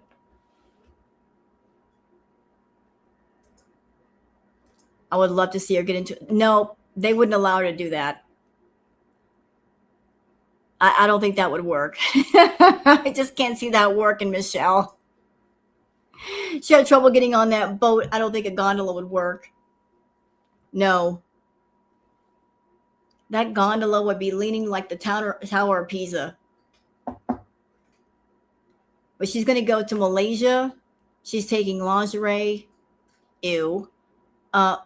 Fake nails. Why? Was she planning on doing like adult content over there? I'm just asking the question. Was she planning on doing some kind of adult content in Malaysia? Because that's what it sounds like. That's what it sounds like. You're getting all dolled up for adult content in Malaysia. You're going to film some stuff over there. You're going to take your laptop too, Foodie, your ring light. You got some lingerie, some fake nails. You got your Vagisil products. You got your Vagisil products, Foodie. Don't forget to pack that. You're going to need that.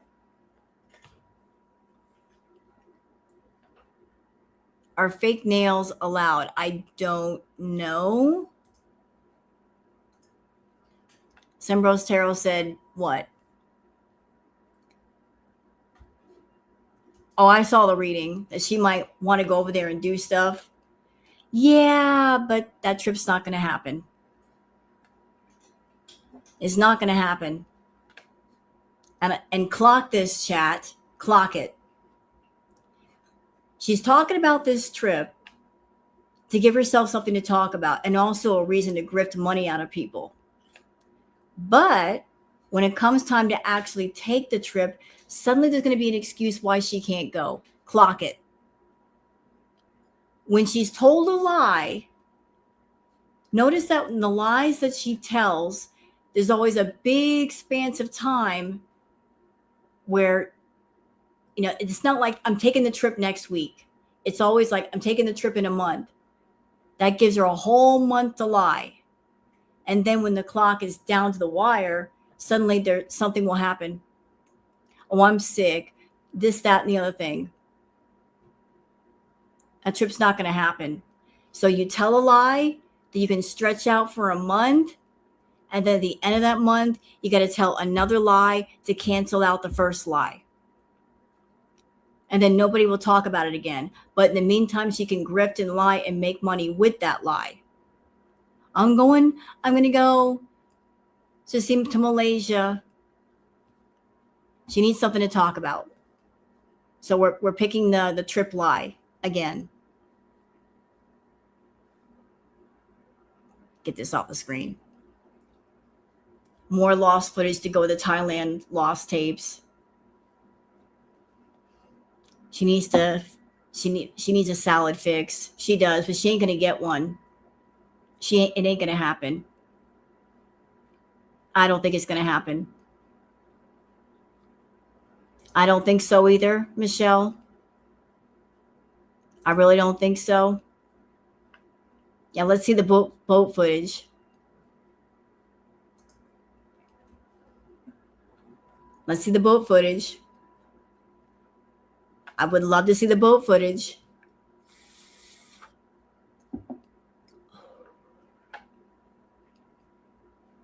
Would love to see it. You know what I want to happen? I wish that Salah would just gather the text messages, gather the voicemails, whatever he's got on Foodie, put it all into a video, drop the video and go. Just end it. End this whole thing. It's gone on too long. Her obsession has gone on too long. This whole storyline's gone on too long. Let's just bring it to a close, please. It's boring. Nope, no intention. Even if she went to Dr. Now, is she going to listen to Dr. Now? Absolutely not. She just said it. She's not interested in health. Because just imagine if Foodie were to be healthy, she couldn't complain about herself. Could she? Her content is her pain. Pain is her content. Suffering is her content. Woe is me, I have a food addiction. Woe is me, my diabetes. Woe is me, my blood sugar, my blood pressure, my enlarged liver, my eating problem, my neck, my back, the cat toy in my crack. I mean, that's her content. Pain is her content. She doesn't want to do positive content. If she were just healthy, what would she talk about? She can complain about extra skin. Well, she said she doesn't want to lose weight for that reason. What? Well, I did hear about that she had a cat toy up in her crack. That was actually a thing. Somehow it got stuck up in there. Her frog butt ate the cat toy.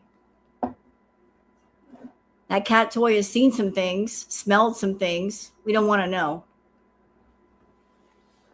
We don't want to know. Yeah, yes, she did. Here you are. Yes, she did. You know what, though, sugar? It wouldn't do her any good. Ozempic is very expensive. I looked it up a while ago. Ozempic is without insurance. It's very expensive. I think she got the idea for taking Ozempic because her mother took Ozempic and, healthy diet. Mom lost a little bit of weight. And Foodie thought, well, if I could take Ozempic, I can lose weight. But the thing is, even if you take Ozempic, you're not going to lose that much weight. And she needs to lose a lot. So like maybe 15, 20 pounds with Ozempic. But it's not going to work on her. What can Ozempic do against her food addiction? It's in her head. A shot can't fix that. But in order for Ozempic to work, you got to follow it up with diet and exercise, the two things she doesn't want to do.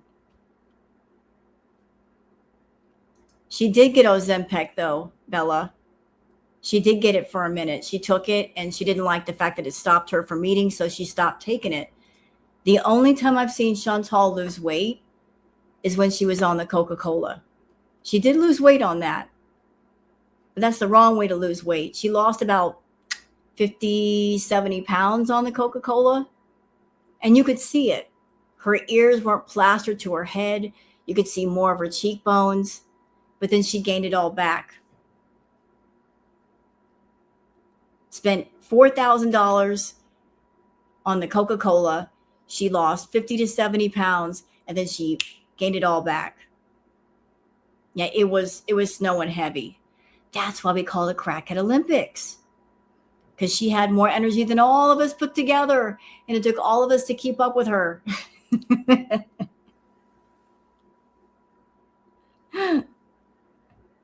Oh, that's so sad, Star.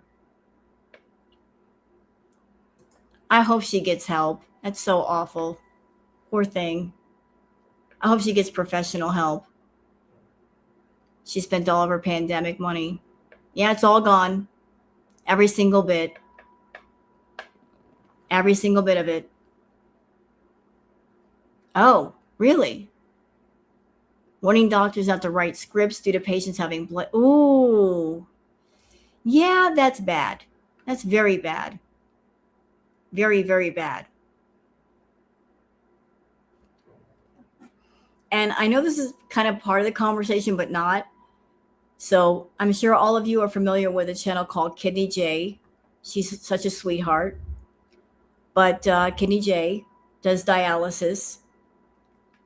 And did you know, ladies and gentlemen, that if you are on dialysis, like people who are super morbidly obese, if they have to do dialysis, they got to be on dialysis a lot longer just because of their body size. Like for Foodie, she might have to be on dialysis every 3 days, like maybe 10, 12 hours to clean her blood just because she's a bigger person. So like her messing up her liver and all that stuff, she's lucky enough that all she needs is dialysis. It's not going to be pretty. It sucks. And how long are you on the dialysis? Like what, 4 to 6 hours? I don't know how long a session lasts. But someone of Foodie size would need, she could be there all day, hooked up to a machine, 47 hours a day, 3 to 4 days a week. And is that a normal size patient? 47 hours a day? Like, is that a normal size patient?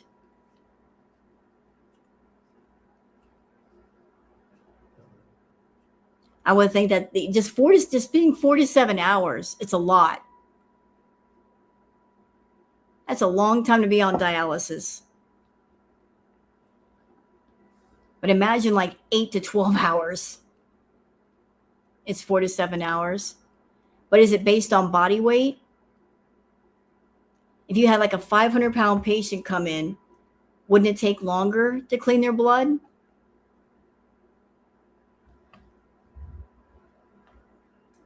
Four-hour treatments, 3 days a week, but you're 100 pounds. What about a 500-pound patient? Yeah, it's a lot of body to filter. So this is stuff she's not thinking about.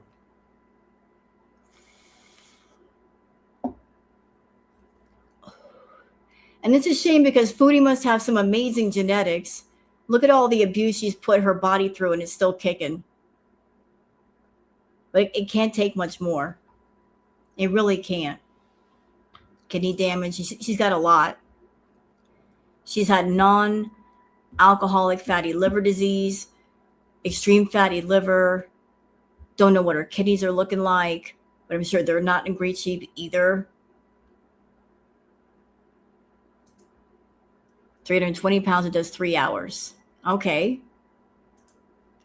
Can Foodie sit still for 3 hours, though, is the thing. And it's a long time he's sitting there. Yeah, me too. But we will see what we see with Chantal. Kidneys filter our blood.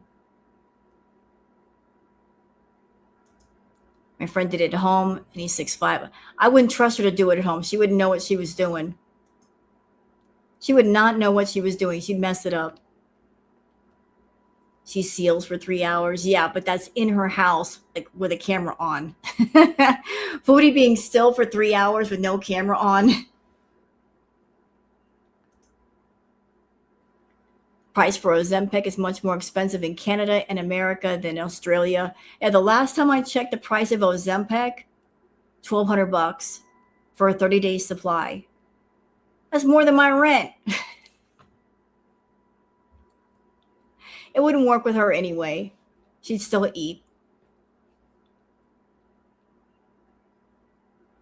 She'd probably be super healthy. She would. They're exhausted after dialysis. Yeah, I can imagine.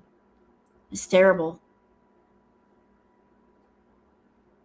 Absolutely terrible.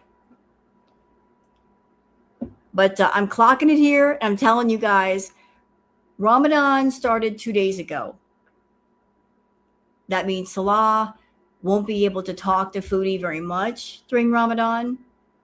He's going to be with family and friends, and then after the fasting's over, you know, spending time with family and friends, eating, which means he's going to be talking to her less, which means she's going to be flipping the F out more because she doesn't like not talking to him. So until Ramadan is over, she's just got to deal with him not being around and sending her messages and pictures of Julia. So she might freak out here and there. She might let some stuff out here and there. Just, what about me? What about me? You're not talking to me. You spend time with your family and friends all day. And she's not going to cope very well. It's either she's going to let some stuff out about Salah, or she's going to be more into the eating. So don't be surprised if you see her eating huge meals to comfort herself and soothe herself. So I'll tell y'all what, I'm going to go and spend time with Queen Booger. It's 1 a.m. Why didn't y'all tell me it's 1 a.m? I didn't realize that. I thought it was midnight. No wonder Booger's mad at me. I'm going to go and spend time with the Queen. I'm sure she wants to get underneath the covers with me and snuggle and go to sleep. So I thank you guys for hanging out this long. I'm so sorry I kept you up this late. I'm so sorry. Damn it. And for those that are in here, if you want to sub up to my channel, you want to give it a like, please do so. I was just up and I thought, why not spend time with people on my channel and do this live and show this wonderful relationship with Foodie and Salah, and why she'd make such a great travel partner. All right, guys, I'm out. Y'all take care and have a good one. Bye.